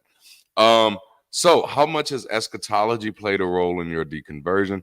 I think for me, Kyle, like eschatology went out the window for me long before I deconverted. Yeah, me too. It had become like, okay, nobody really knows what the fuck they're talking about, and so we're not really gonna know until we get there.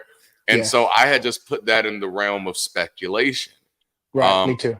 Which in a sense that may have made it easier for me to deconvert, because I know a lot of people struggle with the fear of hell and the fear of Armageddon. I don't have any of those struggles because I dealt with those as a Christian. As a Christian, hell didn't make sense to me. As a Christian, Armageddon didn't make sense to me. So before we move on to the tithing aspect, because I have mixed thoughts on that, tell me what role did eschatology play in your role, in this, if any, in your deconstruction? Yeah, it didn't play a role because I, like you, before I fully deconstructed as a Christian, when I was still a Christian, I'd already dismissed. At some point, I came to dismiss the ideal that a hell or Satan or end times or revelation or any of those things were real. So I was already on the other side of the mountain, on the other side of the wall, rather, blowing the trumpet as a Christian that these things were either misrepresentations, metaphorical or symbolical of some kind of other thing that didn't make any sense. And one of the things that helped me get there really fast with the eschatology part, especially, was for God so loved the world. And it hit me, why would someone destroy something they love? See, I'm a builder, right? I do home improvements. I'm a builder. So if I go into I just did a bathroom floor, right? So I went in there. It's a horrible condition. You tear it all up. You build it all back brand new. I leave the job. The customer says, "Oh my God, I love it." Yes. That customer's not going to go in there next week with a sledgehammer and tear the whole thing up. Man, because no one destroys something they love.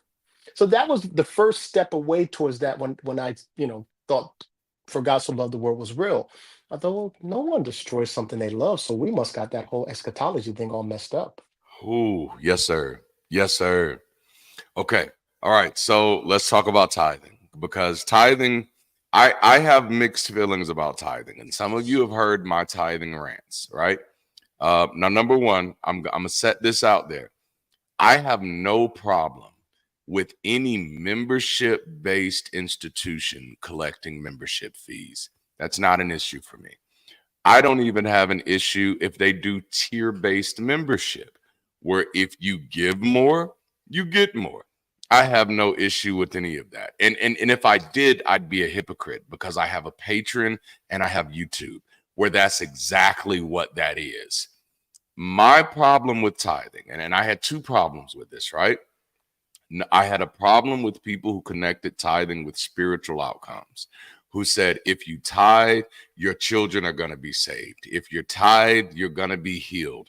If you're tithe, you're going to be blessed and prosperous, and God is going to give it back to you, pressed down, shaken together, running over, shall men give into your bosom. God is going to open the windows of heaven, pour out a blessing that you won't have room enough to receive.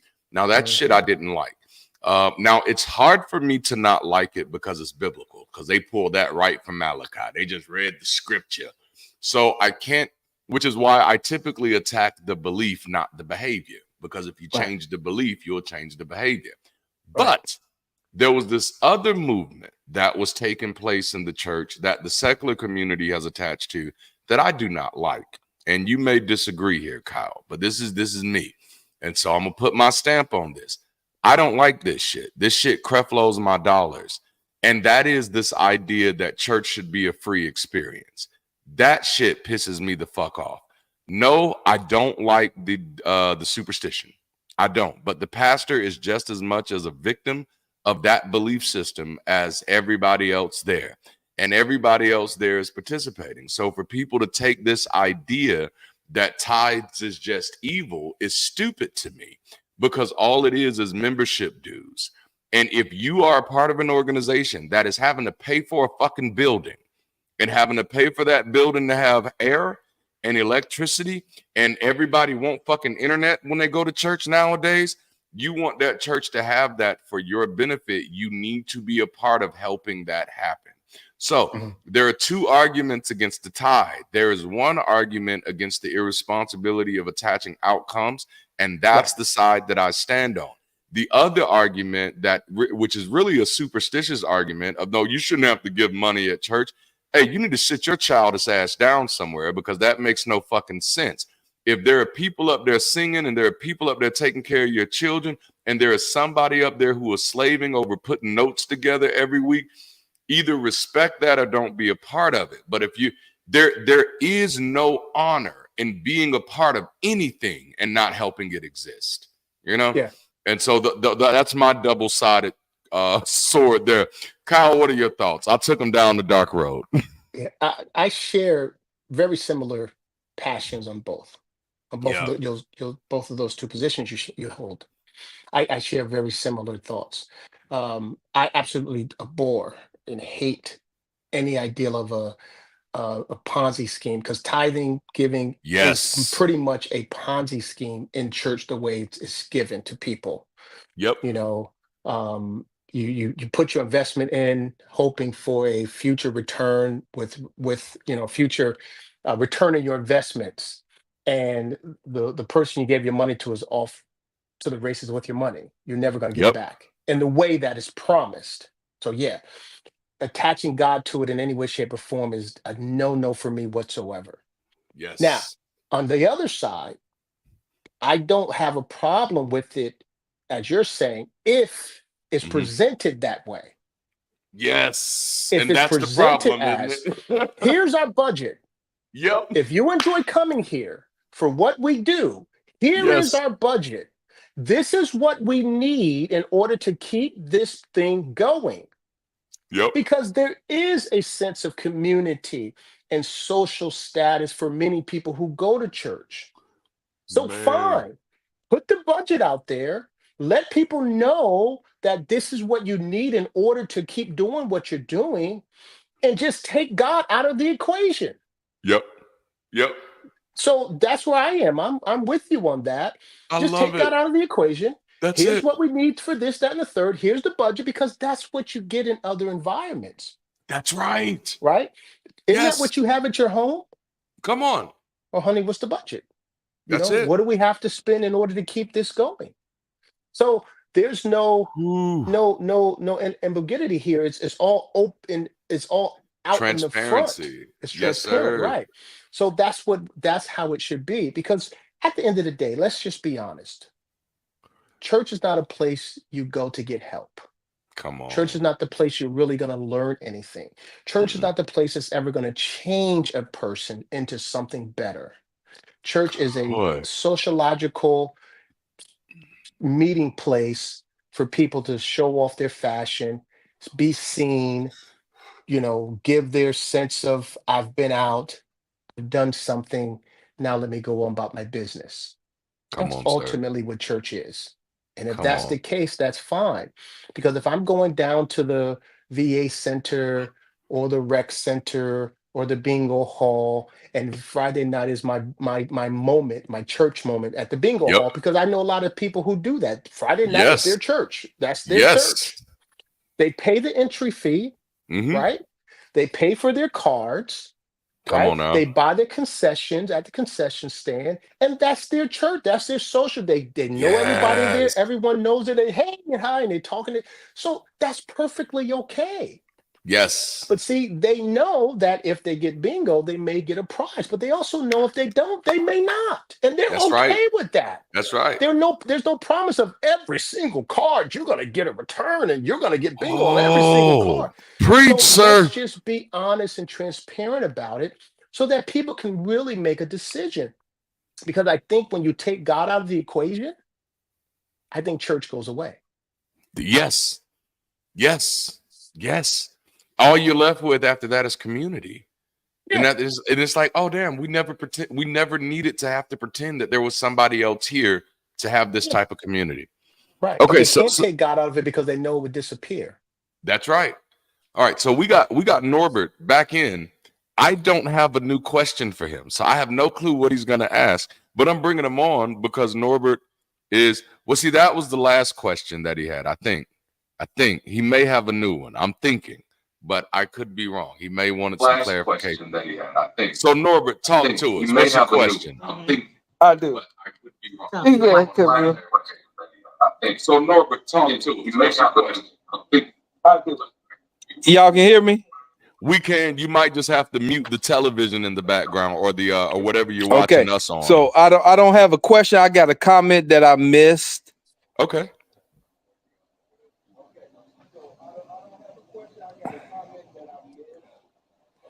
I wanted to tell you, both you brothers, that I love y'all. I love what you're doing. And a comment from my wife. She loved the black men that we doing. And Kyle, my wife, like chocolate men because I'm chocolate. She says she love you. And she love you too, Darante, even though you ain't dark skinned, but she love us. You know? But I wanted to tell you, Darante, look, bro, your book, Christ Held Up, I love how you wrote it. Man, it was a question. The entire book is a question. You didn't shit on religion. You didn't shit on anybody's belief. You just constantly asked the question continuously throughout the book.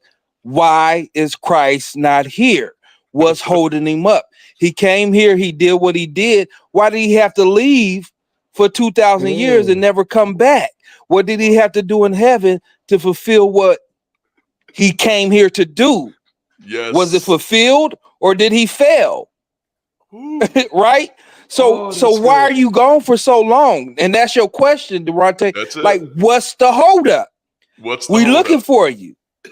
You know, and it's like, why are you gone for so long when you came to fulfill what you said you came to fulfill to do?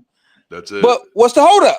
What's the holdup? And bro? I love that book, man. And like I said, I want to get your signature. I want you to sign that. Yes, sir. And then the question is this. The question I have me and my wife, we had a debate. She said, hey, she says she is agnostic. Okay. And she think I'm atheist, but I don't want to put labels on this. I'm just me. I'm a thinker, a free thinker. Yeah. For me, I just feel there's a higher source. Like my wife feels there's a higher source. Okay. And there probably is, but we don't know that. And I'm okay. I'm okay with saying that I don't know, but I don't want to say that I'm atheist. I don't want to say that I'm agnostic. I'm just saying I'm a free thinker. Yeah. You know, and whatever's there, because if this guy Yahweh is real, reveal yourself. Yeah. Let us know. Clear up all the confusion. Yes. Right? And that's all I want to know. So how do you guys feel about that? Oh, I love it. Thank you. Thank you. Yeah. Let me jump in real quick on that. Yes, sir. Real quick. The word atheist, could be very troubling to some people. Now, when people ask me, are you an atheist? I just simply say I'm an atheist to every God that we know that people believe exists. That's what I'm an atheist towards. That's good. So the Christian God, the Muslim God, the Buddhist God, the Taoist God, the Hindu God, whatever God is out there, all 3,000 plus of them, I'm an atheist. I don't believe in any of them. None of them. But that doesn't mean that I don't believe that something could be out there. Yeah. Something that we're a part of in some way, shape, or form, something we came from, we return to, maybe consciousness or love or energy or something. I'm not going to close the door on that. Yeah. I've just closed the door on every man-made version of whatever God man has declared to be God. Yep. So that's how my atheism works. I love that. I love that. And you know, and I think that's the thing. Like, agnostic is a statement about what you know, about what is known and what is Right. knowable, right? And Right. so because most atheists are agnostic in the sense of we have come to the conclusion that this God is not known, and the limits that people have put on this God makes this God unknowable. The attachment of atheism goes the extra step further and says, I have no justifiable belief that I could attach to this God. And that's pretty much what Kyle just walked us through, is that because that's what, when you're dealing with beliefs about gods, it needs to be specific. The moment you're talking about, well, do you believe in a God? Well, which God? Because the idea of believing in a God because once you get into that conversation, it becomes this a God could just be a spark that has no mind that just happened and the universe. Well, I mean, if you're asking me that, maybe, but that's not what you're asking me when you're asking me if I believe in God. You have a very specific thing in mind. Absolutely. Right. And so if you're asking me if I believe in Yahweh, or if I believe in Jehovah, or if I believe in Allah, or if I believe in Krishna, then no, I am just as much an atheist against these gods as you already are an atheist against Zeus, against Hera, against, Thor. Like, I'm in the same place. I have no reason to attach any justified belief to the evidence of these gods. But I still am very much agnostic in the sense of, if there is something that is knowable, I'm not going to mark it out. And I think that's the disingenuousness of religion, is it paints atheists as if we don't want to know the truth. And so even if the truth showed up in our faces with its hands pierced where the nails were, we wouldn't even recognize it. And it's just like, no, that shit doesn't happen. If it did, pastors would be raised from the dead all the fucking time, Absolutely. So it's we literally, an atheist is a person who says, I don't have a reason to believe God. And an agnostic is a person who says, I have no knowledge on it either way, either one way or the other. Right. The I book, love it. And I try not to refer to the book often because I don't want to validate it to give it any validity. But for those who follow the book, meaning the Bible, it tells you will never have evidence for what you believe. Yeah. Oh, wow. Come on. Yes. You won't. You got to do it all by faith. Yep. And for something that is supposed to be so certain, so dependent on eternity, this thing is a massive, this is of massive proportions. Man. But it tells you you'll never get evidence. You only have to believe. And that right there should be the number one reason why no one should believe it. That's right. Well, and that's the thing, because I'm kind of looking through the comments at the same time. Y'all know I'm like the dog on Up. It's just like squirrel. But it's the thing, like, if there is a higher power, if there is a higher source of truth, we're never going to discover it by pretending that we've already discovered it. And that's why I say the idea it's a distraction. It's pretending to know what we don't know, when I find the journey to know all the more beautiful. And then I can appreciate the speculation as long as you're not pretending that it's the truth. So if someone says, like, man, I kind of think that we may all be brains in a vat and this may be a simulation, I can appreciate that. But if you start coming to this place where you're like, hey, we're all brains in a vat and you need to agree with me. That's that thing that I brought up earlier of how you recognize dogma. It's the difference between sharing and caring. Do you want me to share this idea with you, or do you care that this idea has utility for me?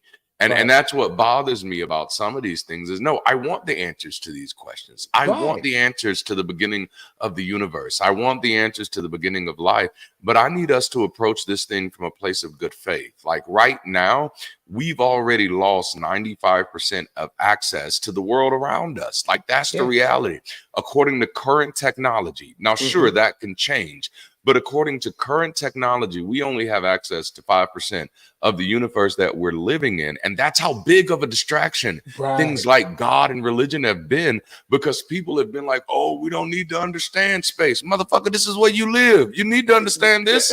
Yes, yes, yes.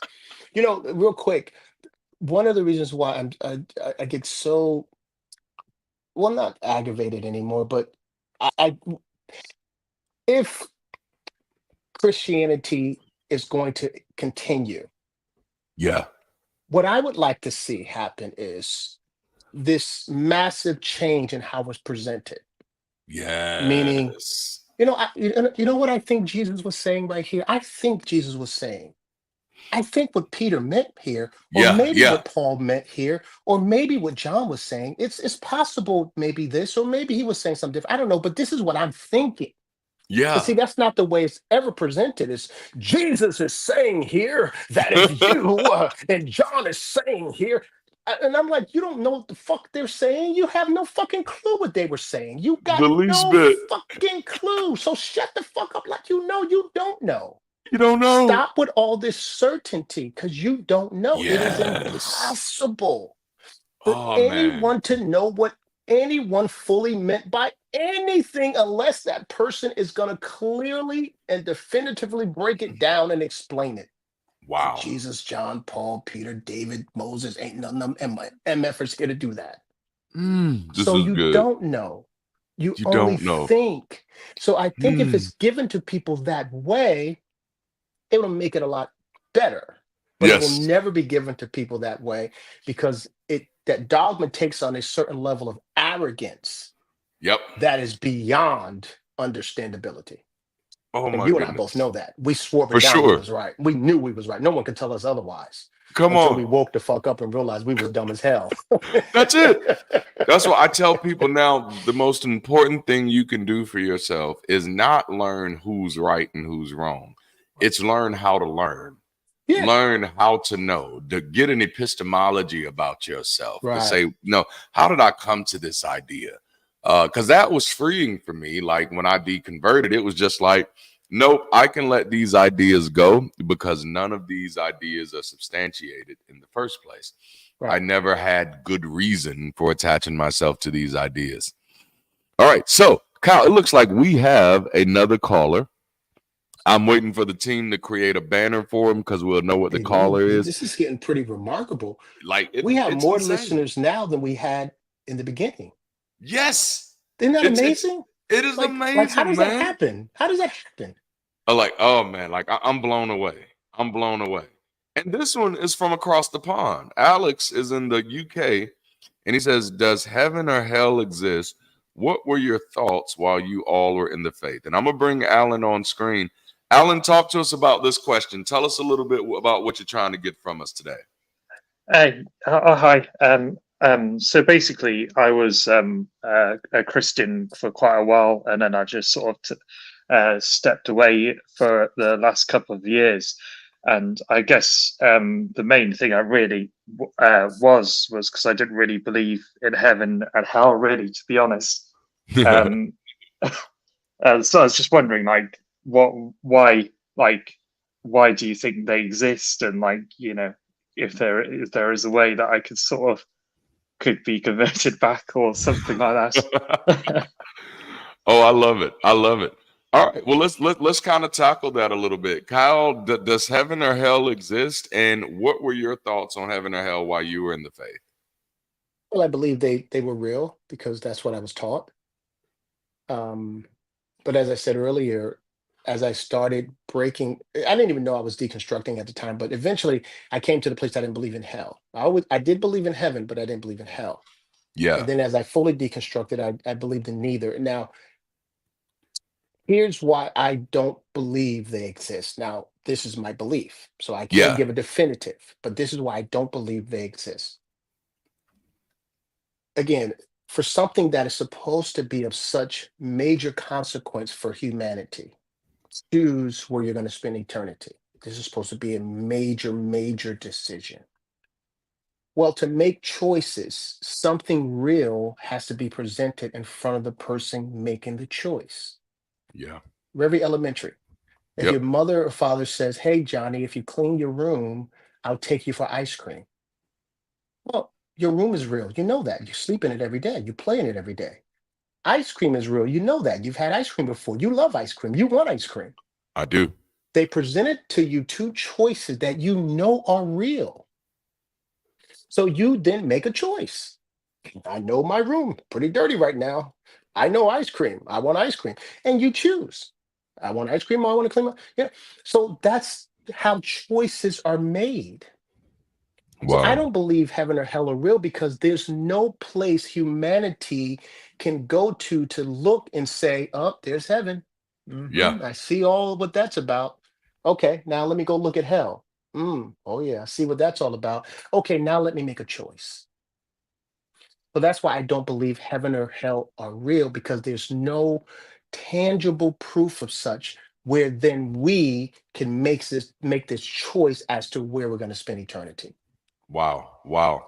Now, Alex, before I give my thoughts on that, I want to hear what are your thoughts? What are you feeling now that ex-Pastor Kyle has kind of shared some of his thoughts? Yeah, that's quite really good because I think it's almost torturing me now, like if they do exist or not, because say like when you are in it, you don't really think, you always just think you'll just assume you're going to go to heaven. Really, you don't really have any other ideas of Yeah. other things. But when I feel like, as you say, like when you start like looking into it a bit more, you could go, oh, maybe what you go into what if questions, really. But yeah, I still like to really think they would be, but I think like like um even if they're not there, it's even equaling as terrifying almost. Yeah, for sure. For sure. Well, I tell you what, I'm gonna share a little my thoughts on it, and my well, he just jumped down. My beagle had jumped up into view, but I'm gonna share a few of my thoughts because I've had a few thoughts on the idea of heaven and hell. Most of them I started wrestling with, kind of like Kyle and I talked about earlier. As a pastor, this was when I was still in the faith, and thankfully, I wasn't the only one. There are quite a few pastors who actually wrestle with this, and I really do tip my hat off to them, because that's a sign of that you're really trying to be sincere. And the first thing was anybody selling me to a ticket into a club they've never been into is a scam artist. Like you're telling me you got tickets into the club, but you've never been to the club and been back from the club. You're scamming me. And like this is something that as a pastor I begin to wrestle with. And this is why like I stopped building my altar calls as a Christian around heaven or hell. But then it was also because heaven doesn't sound that fun. It sounds horrible. Like we're just singing around some horrible looking monsters all day who have a whole bunch of wings and a whole bunch of eyes. And I don't even know if they have good voices. I don't know what level of singing this is. I don't know if this is like Muddy Waters singing or if this is like Beyonce singing. And I don't know if you've ever paid attention to human complexity, but we don't all like the same style of singing. So how do I know if what they're going to be singing is going to be my vibe or not? But I'll take that a little step further. And this is a part of my little rant. Why would I be afraid of hell? God apparently couldn't manage heaven. According to the Bible, heaven breaks out in war and God has to kick people out. God creates Eden and can't manage that shit. Has to kick people out. He then has to flood the whole fucking planet. So if this guy couldn't get hell right, if this guy couldn't get heaven right, he couldn't get Eden right, he couldn't get the earth after flooding everybody right. I have no expectations that this guy could ever get hell right. And so if there is a hell, it's probably the best fucking party on this earth because it's the only place where nobody's expecting God to do anything. Damn, that felt like bars right there. I'm sorry. I didn't mean to go that hard. Man, I love that. And just to add in real quick, before we bring Alex back on, not only that, it's such a great, excellent point. Well, I'm going to be using that point too. But to add to that, if the devil is the gatekeeper of hell, and the devil is traditionally known and famously known for disobeying God. Yes. What makes people think the devil's going to be torturing people if that's God's will for the Come devil to on, do that? man. So Oh, you're probably right. If there is a hell, it's probably the best place on the planet because the devil's like, I'm not doing shit that God yeah, wants me that's to it. do. All right, man. Fuck him. I've never Fuck done him. anything God wants me to do. I've rebelled against everything God ever told me to do. So, this is where the real party at. Yes. Oh, man. Alex, this was such an excellent question. Do you have any final thoughts before we let you go? Yeah, it's quite funny because for my background as well, I sort of went to a Presbyterian sort of school, and they sort of always banged on about the creation story and everything, and they sort of never gave me the sense, oh, what about your evolution and stuff like that. So even now I'm sort of like looking around YouTube and finding different things about evolution, and it's so fascinating, really. That, oh gosh, there's like this whole whole other stuff, really. Well, man, we are absolutely glad that you were able to participate in the show tonight. Thank you for calling in. I'm gonna go Thank ahead you. and take you from the stage. Kyle, this was an excellent question, man. Oh yeah, As you see, it got me riled up a little bit because this is you had me cracking up when you were on the screen, and I was man. cracking up like, I just wow, wanted to go I don't even there. know we're gonna like the singing. Like, you know what I'm saying? Like the more you think about heaven, it's not an attractive place. So Right. when people like try to threaten you, like, oh, you're not gonna get to heaven, motherfucker, I wasn't trying to go there anyway. Like I promise you I was trying to call in sick for that one. That's not like and then even like I think that's why I was charismatic, because the idea of being this charismatic Pentecostal was I wasn't going to heaven. I was going to be on the new earth helping them restructure. I wanted to be useful. I didn't want to be singing and shit all damn What if day. God's a Southern Baptist and that's all the music he played, and we had to be, Yes. where's the Oh my gospel, man? goodness. Give me You some know? Fred Hammond, give me some Kirk You know? Franklin, man. Some I'm tired of glad morning when this life is over, I'll fly away. Like, damn, don't trap me in this forever. Like, GP, are you with me? Where's Kirk? Which Kirk is probably in hell. Let's be honest. That's where he would be in this scenario. Yeah. if heaven is Southern Baptist worship, Kirk Franklin and Fred Hammond, Donnie McClurkin, all them motherfuckers in hell. Yeah, the Gaithers or something, like they're up there singing the Gaithers. Oh, not the Gaithers. Holy shit. I'm sorry. I'm We're sorry. like, get me out of here. Get me out of here. Get me out of here. Oh, snap. Okay, so we have a super chat. 21st Century Mind. Man, you've been killing it tonight. I love this 21st Century Mind. Not believing in an afterlife makes this life much more valuable because this life is the life we have. It should make us love ourselves and others much more. Now, thank you for sharing that, because that's reality for me. I often tell people that eternity is not on the other side. Right. We are all living in eternity right now. Absolutely. Relatively. The closest thing we know about eternity, we're living in it. Why would you waste that? Why would you waste that? Because once you're gone, as far as we know, you're gone. Right now, you're living in the most relative thing to eternity that we could ever know at this moment. Why not enjoy that? Why not breathe that in? Why not try to learn as much as you can about the world that you live in? Oh, how dangerous is escapism? Yes. Right? So talk about it. You're just waiting to escape this world. You're gonna do nothing to make this world better while you're here, because you're just waiting for Jesus to come so you can escape this world. I think escapism has done an incredibly horrible thing to Christians in general, because it makes them not only passive, but it also makes them as non-participants and anything to Yes. make the world a better place.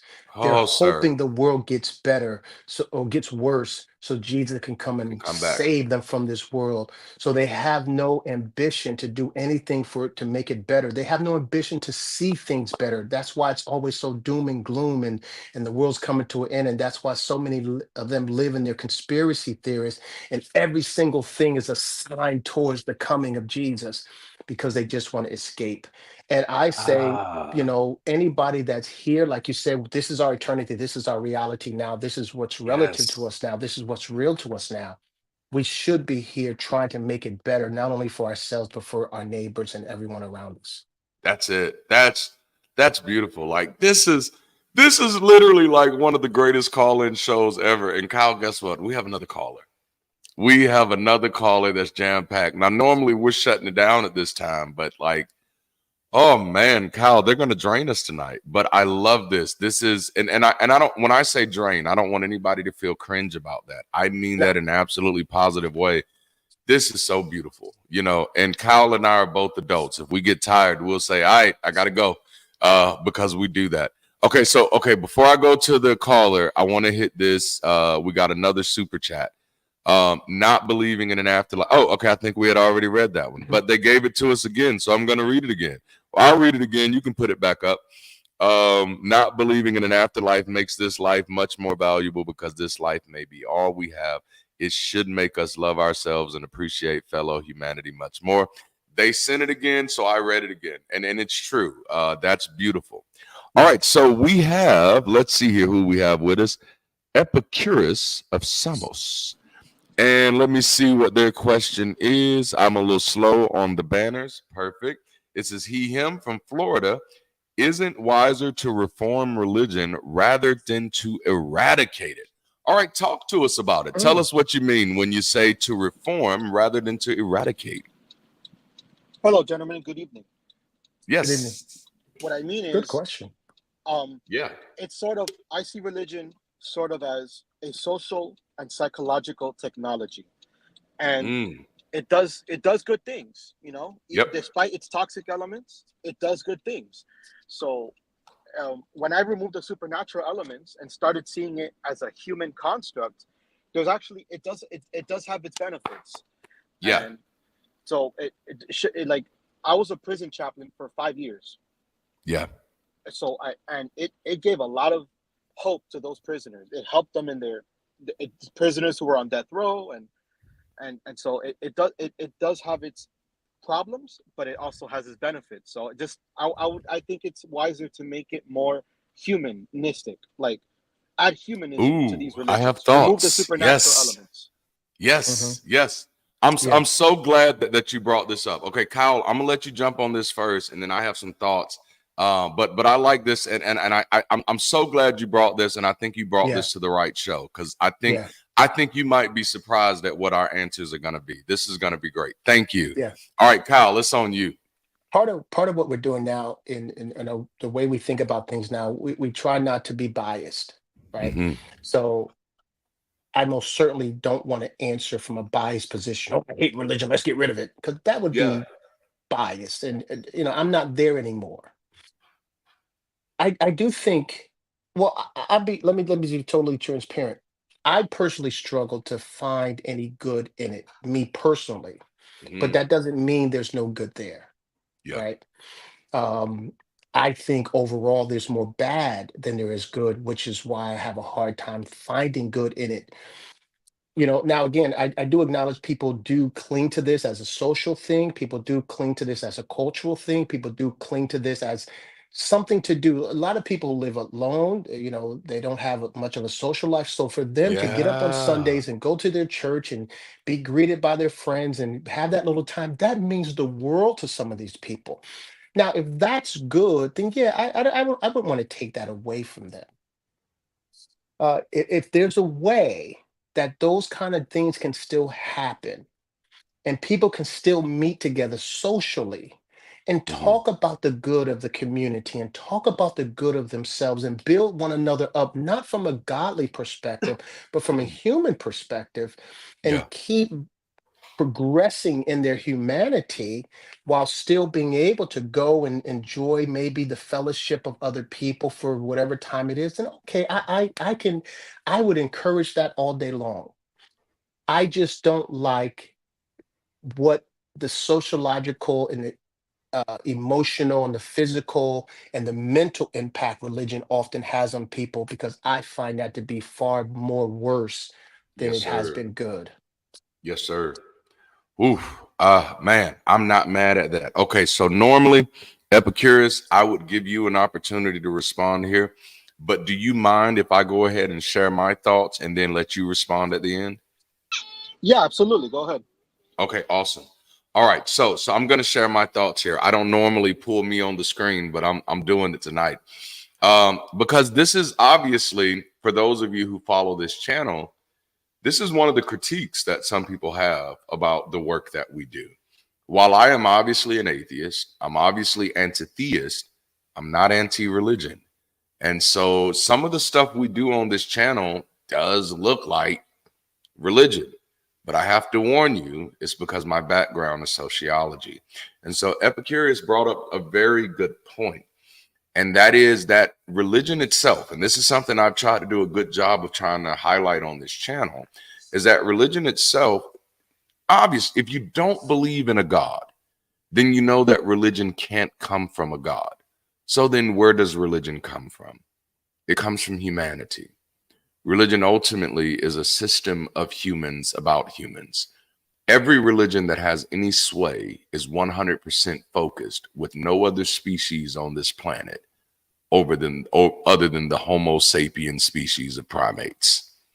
No other God is concerned with any other species. Why? Other than Hinduism, there's some things going on there. But why? Because all religions are the earliest forms of humanism. These were these people's ways of trying to determine what was best for humans. And at one point, it made sense. When you did not know enough about the world, it made sense for these things to be the things you kind of pattern yourself by. The problem comes in when it's 2,000 years past the point of making fucking sense that we haven't moved on, when we begin to hold ourselves to the misunderstandings of people in the past. And also just not realizing that humanism itself is still flawed. It's still flawed because then it still becomes, which humans do I preference? What age of humans do I preference? Which gender of humans do I preference? Which sex of humans do I preference? And how much fucking preference do humans get over everything else? It becomes a slippery slope all the way around. But I've consistently described myself as not anti-religion, only anti-theist because of this reason. I believe that if our religions would have evolved in the same ways that our understandings would have, we wouldn't have many of the problems that we have today. If religions were simply a cultural expression of a story that I've lived through and felt no attachment to supernaturalism or superstition, then there would be more safety there. The problem that we have, and I am writing a book on this called The Case for Religion to explore the sociological development of religion. The problem that we have is that the word has so much baggage.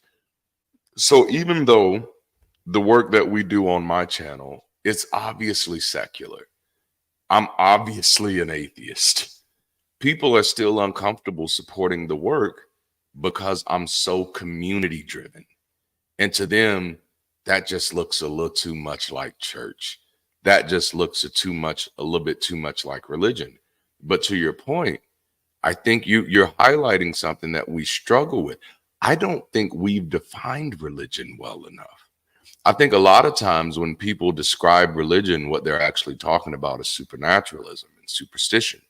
And people can be superstitious and not religious. I've known plenty of them. People who I consider who are culturally religious, those people are not truly religious because religious doesn't speak to your belief. It speaks to your behavior.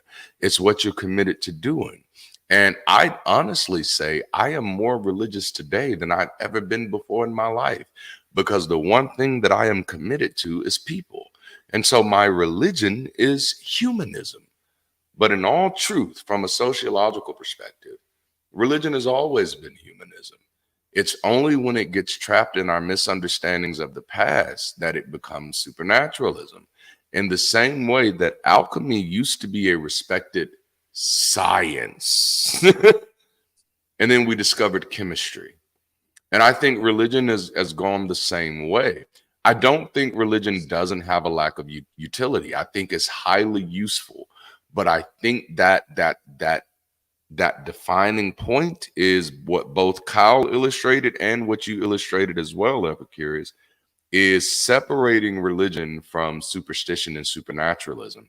And that does seem to be the biggest challenge. And so I'm gonna throw this question back at you, Epicurus.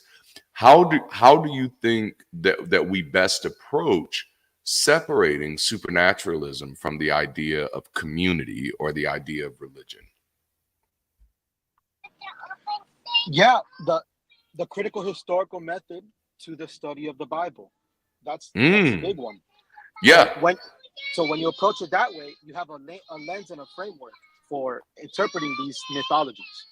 Yes.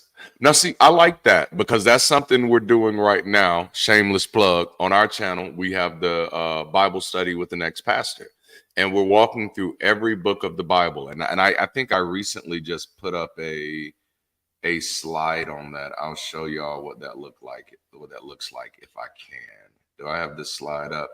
Bam! Learn the Bible and laugh at the bullshit, right? And that's Bible study with an ex-pastor. But when we started these things, it was very much therapeutic and just something really fun to do. But in all actuality, it did end up becoming something that was very healing and helpful for people. And again, that's why I mentioned some people are somewhat uncomfortable with some of the things that we do on my channel, because as you can see, this is Sunday and we're having a show. And we had a show this Sunday morning. And we're going to have a show Wednesday night. So by all intents and purposes, my channel is very much structured like a religious church type of situation. We have shows every Sunday mornings, and we have shows every Wednesday nights. And every first Sunday, we have a special show where we bring in a special co-host. But no, I agree that it is wiser to reform religion than to eradicate it. But I would also take it the step further of saying that that's actually the only option. And when I say that, I mean that we will always continue to be religious in some form, shape, or fashion. Even our relationship with our politics is religious. That's how you get nationalism. That's how you, but because religion is the language of community. But for so long, religion is, we've allowed religion to be the language of superstition. But all religions aren't superstitious. And anybody who wants to read up on that, a great person, sociologist to check out is Emil Durkheim. Max Weber writes some stuff about this as well, but Emil Durkheim is paramount. All right, Epicurus, before we let you go, did you have any final thoughts for us? This might not be this is ironic, but amen to all that was said here. I don't know the secular equivalent to amen, so thank you for your time, brother. Right on. Take care. Right on, right? Yes. Thank you. Like, I love that. Kyle, one of the things I love about this community and the way it's growing is that everybody seems to be really mindful. So what he did there, he said, amen, and I don't know if that's the right thing to say. And what that lets me know is that he felt the freedom to say that. And that's often what we didn't have in church. Like we didn't have that freedom to say, okay, I don't know if this is what I'm supposed to be saying, but I'm gonna say it. Yeah. And so that always just kind of lights my heart up a little bit when people are willing to be that open and honest with us. Mm-hmm. Oh man. Okay, so let me see what's going on here. We have some things going on in chat. Somebody has to use the restroom. Oh, we got a super chat. Another love offering. Kyle and Darante, keep up the great deconstruction. Love it, Norbert. I told y'all, man, he's one of our biggest supporters. I don't even know where he came from, but he's amazing. Like I love him. Every time I see him in our Sunday sessions, it's just been absolutely beautiful. Kyle, we've been going for 2 hours. I don't see a new call coming in the chat. If you're coming in, you're gonna have to come in quick, because we are at this moment sundowning, which was a word that was popular in the past few months. Thankfully, it's kind of lost some steam because Kamala is in place, which I'm a nonprofit organization so I can't say one way or another, which is actually freeing for me because I hate talking about politics, and you're gonna hate what I have to say. But Kyle, just kind of thinking through tonight, what have been some of the highlights for you, man? Like, because this has been beautiful. Yeah, it's been really fun. It's been I love how the questions are thought out Yes. and relative, Mhm. right? They're not just relative to you and I, and they're not just relative to the person asking the question, because we can clearly see from the comments that the questions have been relative to the audience as well. Yes. So I think it's covering such a broad scope of the entirety of the whole process here, because it's given people a chance to say, you know what, I resonate with this and this relates to me, and these answers resonate with me and relate with me. Yeah. And although you and I are mostly in agreement, I don't think we've disagreed on anything yet. Mm. I love the fact, not that we're in agreement, Yeah. because it's not scripted, that we're in agreement, and we've never talked behind the scenes. We'll make sure we're in agreement here. And Yes. that hasn't been the case either. But it does show that there is a authenticity and a organic flow here that Yes. is just natural to our experiences. And I Yep. think that's why it gels together so well. And looks like Man. we've been reading off of the same script. Right. It does. Right. And I was thinking because I just realized neither one of us felt the pressure to put on a suit. And do you Yeah. remember how important that was back in the day to have to dress up and to have to look the look and meet the image? And that's why I love the word that you use, authenticity, is that we're just authentically showing up. And Yeah. the places that we agree, I don't want to say it's accidental, but it's definitely not, it's not something we planned to agree on. No, Like, you and I had very little communication prior to the ramp up of this. yes, We yes. weren't friends, we weren't boys, we Nope. didn't kick it back in the day. We haven't had hour-long conversations on the phone and then decided that let's do this. No, it was very little communication. Yes. Very little knowledge about one another, Oh outside of man. the very small conversations we had to the lead up to this, after we had Yep. already agreed to do it. Yep. That's it. So Yes. that's what I love about how authentic it is, and how the flow and the energy is just so natural, because it's Come on. flowing from such a natural place. And listen, as much as we were sincere as pastors, we believed Mhm. in what we're doing and we did it from the sincerity of our hearts. I know for me, it still wasn't natural, right? Because Yes. it was still scripted, Yep. right? We did our study time, we did our alone time, and we felt we had a script that Yep. was given to us from above, and we Come had to on, go man. and perform based upon that script. But this is not scripted. Nope. And when you're not scripted, that's when it's so authentic. And Yes, sir. I think that people are feeling that energy of authenticity, and that's why we're having the engagements that we're having. Yeah. And that's for damn sure. And I think that's something people always wanted from church. I think that's something people always wanted from community. I think that's something people always wanted from their families, is just to be in a place where they don't have to pretend and where they can authentically be them. And that's definitely something that we try to do on this channel. Because I think the more, man, I love this. I feel so much not having to do it. Felt so forced. I love it. I can't help but to pop in the comments, because it's so amazing to see how community is growing here, and how we as two former pastors can still be useful somehow, to still Yeah. have something of value. And Kyle said it earlier, and I think it's man, that's the most freeing thing for me being on this side, is that we're not trying to tell you what to think. We're not trying No. to tell you what to believe. We're not trying to become your source of truth. In today's Sunday session, that was one of the things that we hit, is that something that's trustworthy. If you really want to be trustworthy in somebody's life, avoid trying to become their source of truth. Like, Right. that's never what you need to be for anybody. You don't need to be anybody's source of truth. You can be their source of trust. You know what I'm saying? That I trust you. And as we talked about earlier in this episode, trust means I'm here, not I'm right. I may not have the right information for you. I may not have the right answers. The advice I give may not work for you. But the goal of community is just to be here. That's the goal that we have for each other.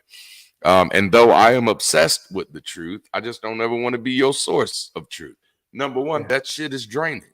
Kyle, do you remember what it was like to always having to have a word for somebody? Yeah, exactly. You know? Exactly. And I try to stay away from the word truth myself because I think truth Yes. in a lot of these matters are so subjective. And I can only have truth about my experience because that's the only Yes. thing that I deem to be true. Listen, I stood in the pulpit. I made my declarations. This is what God is saying. This is what God told me to tell you.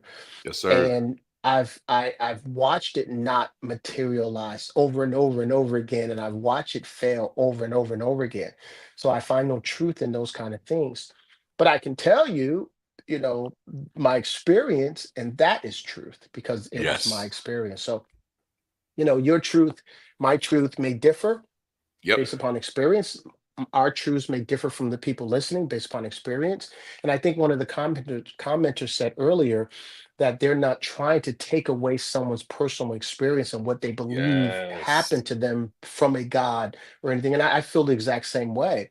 I'm not going to try to tear down what you believe a God did for you and the way Yeah. you frame it. I'm not going to try to tear that down because to you, that is your source and it gives you it comforts you.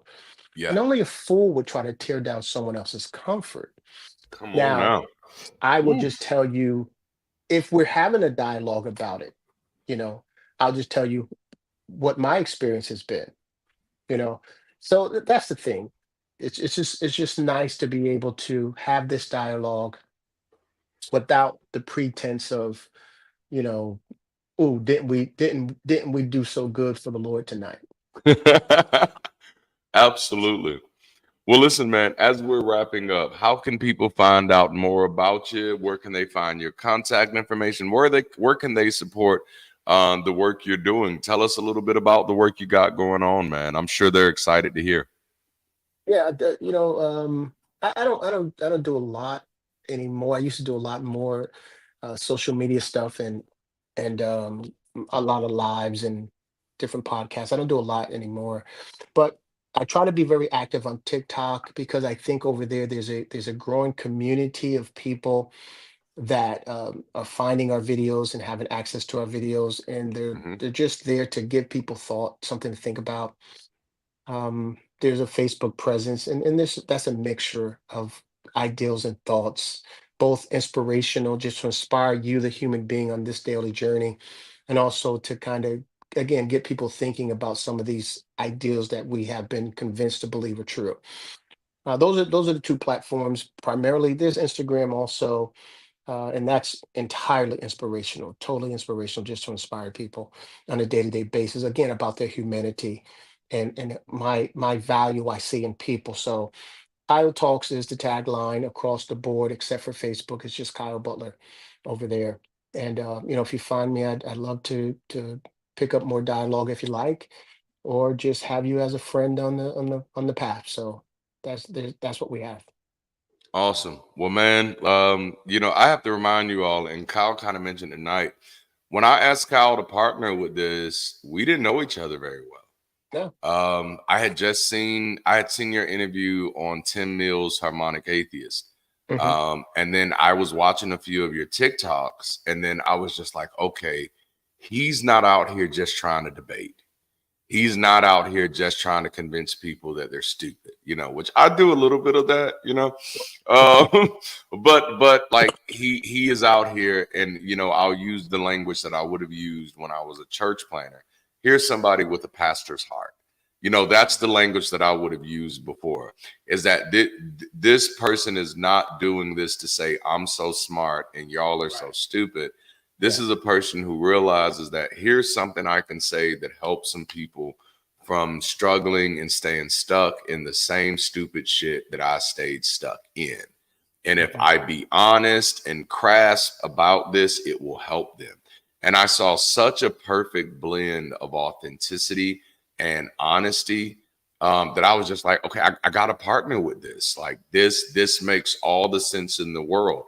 And so I'm super duper glad that you ever even accepted, because you could have been like, hey, dude, who the fuck are you? I don't know you. Like, piss off, you know. Well, the Lord told me to, so you know. Hallelujah. Man, it's funny that the Lord speaks to my partners more now that I'm an atheist than he ever did when I was a believer and actually needed him to do the talking. You know, like, damn, God, why you make that happen? Yeah. You know, I tell people, like, I never knew TD Jakes, but TD Jakes knew me. Like, that's real story. I'm not bragging. And I was just like, well, what the good is he knowing me if I can't do shit with that? Like, I don't understand. Yeah. But no, like it's been amazing, because for me, and I'm sure y'all have heard me say it, this is all I ever wanted when I was a pastor. Yeah. I just wanted to help people. That's And it. I remember reaching out to other pastors to partner. And I don't know if you ever did that before, but man, it was so hard. There were so many pastors where it was just like, no, I'm trying to protect my territory, and you're pissing on my fire hydrant right now, and I need you to get the fuck away. And so when you responded as positively as you did, and you've shown up every time, this is our 4th fucking episode, and you've been here every time without delay, without complaint. And we just, like, we don't always have a plan. We just get here and we go live. And that's the beauty, you know, that's the beauty to me. So thank you. I salute you. If y'all didn't pay attention, man, y'all go find this brother's stuff. Kyle, I'm gonna drop you to the back. Listen, y'all, one of the biggest reasons that we do this particular channel is for 2 reasons. Is because there are people out here who have real questions, and they have real things that they're struggling with. And these are questions that they've always wanted to ask a pastor. And in many ways, this experience is therapeutic. And I think we can all relate to that. But then there's another reason. And that is because many people, as Kyle and I kind of talked through tonight, if you were a pastor and you deconvert, it's like, what's next? And luckily, folk like Kyle and I, we were still young enough to navigate, to be able to mitigate the risks of our stupid decisions, you know, of our superstitious decisions, and try to find some type of way to ramp back. And it's costly, you know. My children are, all of them are pretty much going into high school right now, and 2 are headed into college. And most of my time has to be wrapped up in the grind because I wasted so much of it. But one of the beautiful things about this show is we get to take people who felt like they wasted their lives trying to help and give them an opportunity to actually help. And you're the proof of that. The fact that you resonate with these conversations so well, it means that these ex-pastors who feel like they've wasted their entire lives, that they still have something of value to offer. And so I want to thank you for platforming these discussions. I want to thank you for platforming these conversations, for helping us find safety in just being who we are. As an ex-pastor, that was the most difficult decision for me in the world, that I had spent my whole life trying to be this one thing. And now knowing that because my belief changed, that I could no longer be that thing. And now trying to figure out, well, how do I still help people, you know? And, you know, damn, I don't know who the owner of YouTube is, but thank you, bruh. I'm assuming it's a bruh. It could be a female. I don't want to be patriarchal and misogynist in this thing. Thank you, sis. Thank you, them. That's the best way to do that. Thank you, y'all. Because truth of the matter is, whoever the founder is, it likely took a group to make this happen. And as many problems as capitalism has, and it has a lot of them, let's be honest, I'm thankful for stuff like YouTube and Discord and Facebook, because some of us would have never been able to find each other without this type of stuff. I would have never known the great work that Kyle was doing, you know, if it wasn't because of this type of stuff. And yes, we have 2 Kyles on the team. So you just have to use context to figure out which Kyle I'm talking about.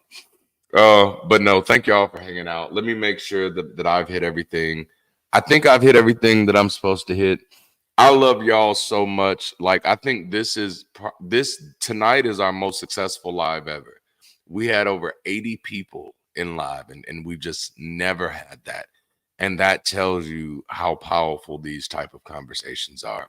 So thank you all for supporting. If you haven't already, like the video, subscribe to the channel, hit the alert notification bell. Consider joining or supporting or volunteering in this community in any way that makes sense for you. And a super chat just came in, so I'm going to pause and read that because that's the commitment. Oh, I'm sorry. I shouldn't have clicked it. I got to stop. Do you guys know Myth Vision podcast? There's a great debate on 1012 with two world-class scholars concerning these topics tonight. I'm sure both will enjoy.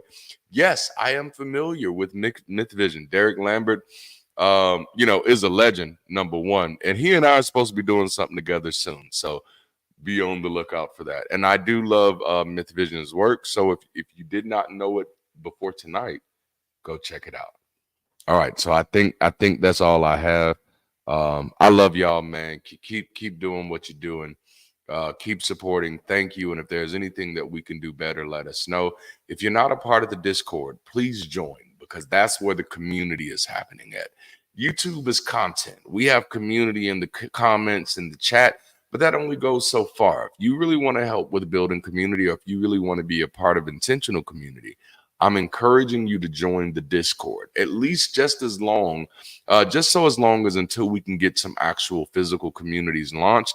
And by the way, we are working on that. We are working on investing in the areas where we have high interest at to make this thing happen, because, that's our own version of Project 2025. All right. So I'm going to give the production team just kind of a heads up that I'm getting ready to close out. So if y'all want to get that outro ready, and please don't be freaking out at this moment. This is just how things go. You may not get it right. To be honest, I hardly ever get it right, which is why all of my pre-recorded videos, there's no intros or outros, because I don't like to put that type of pressure on myself.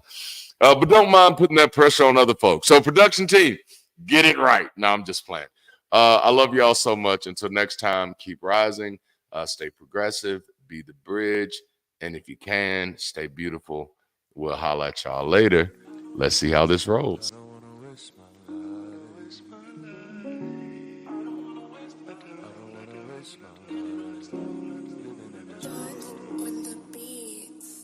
It's just some things, there's no going back. You know what I'm saying? JWoodBeats.com. Yeah, I'm not the one with the issues. I hear you. Now here is your tissue. If I'm moving too fast, I might have to dismiss you. And it's really too bad, cause I really will miss you. But I'm not the one with the issues. I left him at church when I made it official. I murdered the curse with my own benediction. Left God in the dirt, call it death of the fiction. Superstition will be served in eviction. Competition will be left in the ditch. Oh my God, it's too damn hot in this kitchen. The fishes of men are now swimming with fishes. Oops, my bad, I guess I'm moving too vicious. Verses sold, I gotta put them on your wish list. Bless my soul, cause I'm dodging your little hit list. I guess you know, you just lost another witness. Gotta let me go, gotta let me go, gotta let me go. Gotta let me go, gotta let me go, gotta let me go right now. Gotta let me go, gotta let me go, gotta let me go.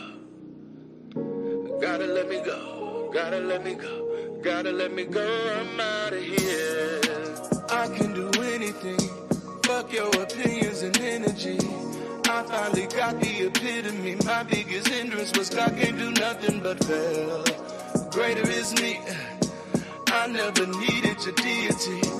All of this human capacity. When it gets rough, I can pick myself up and prevail. Cause I don't need anything other than people who fuck with me.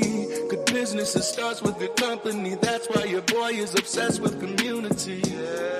Cause greater is we. We can create opportunity. Doing what God never did, cause a God never could, but a people is all we need.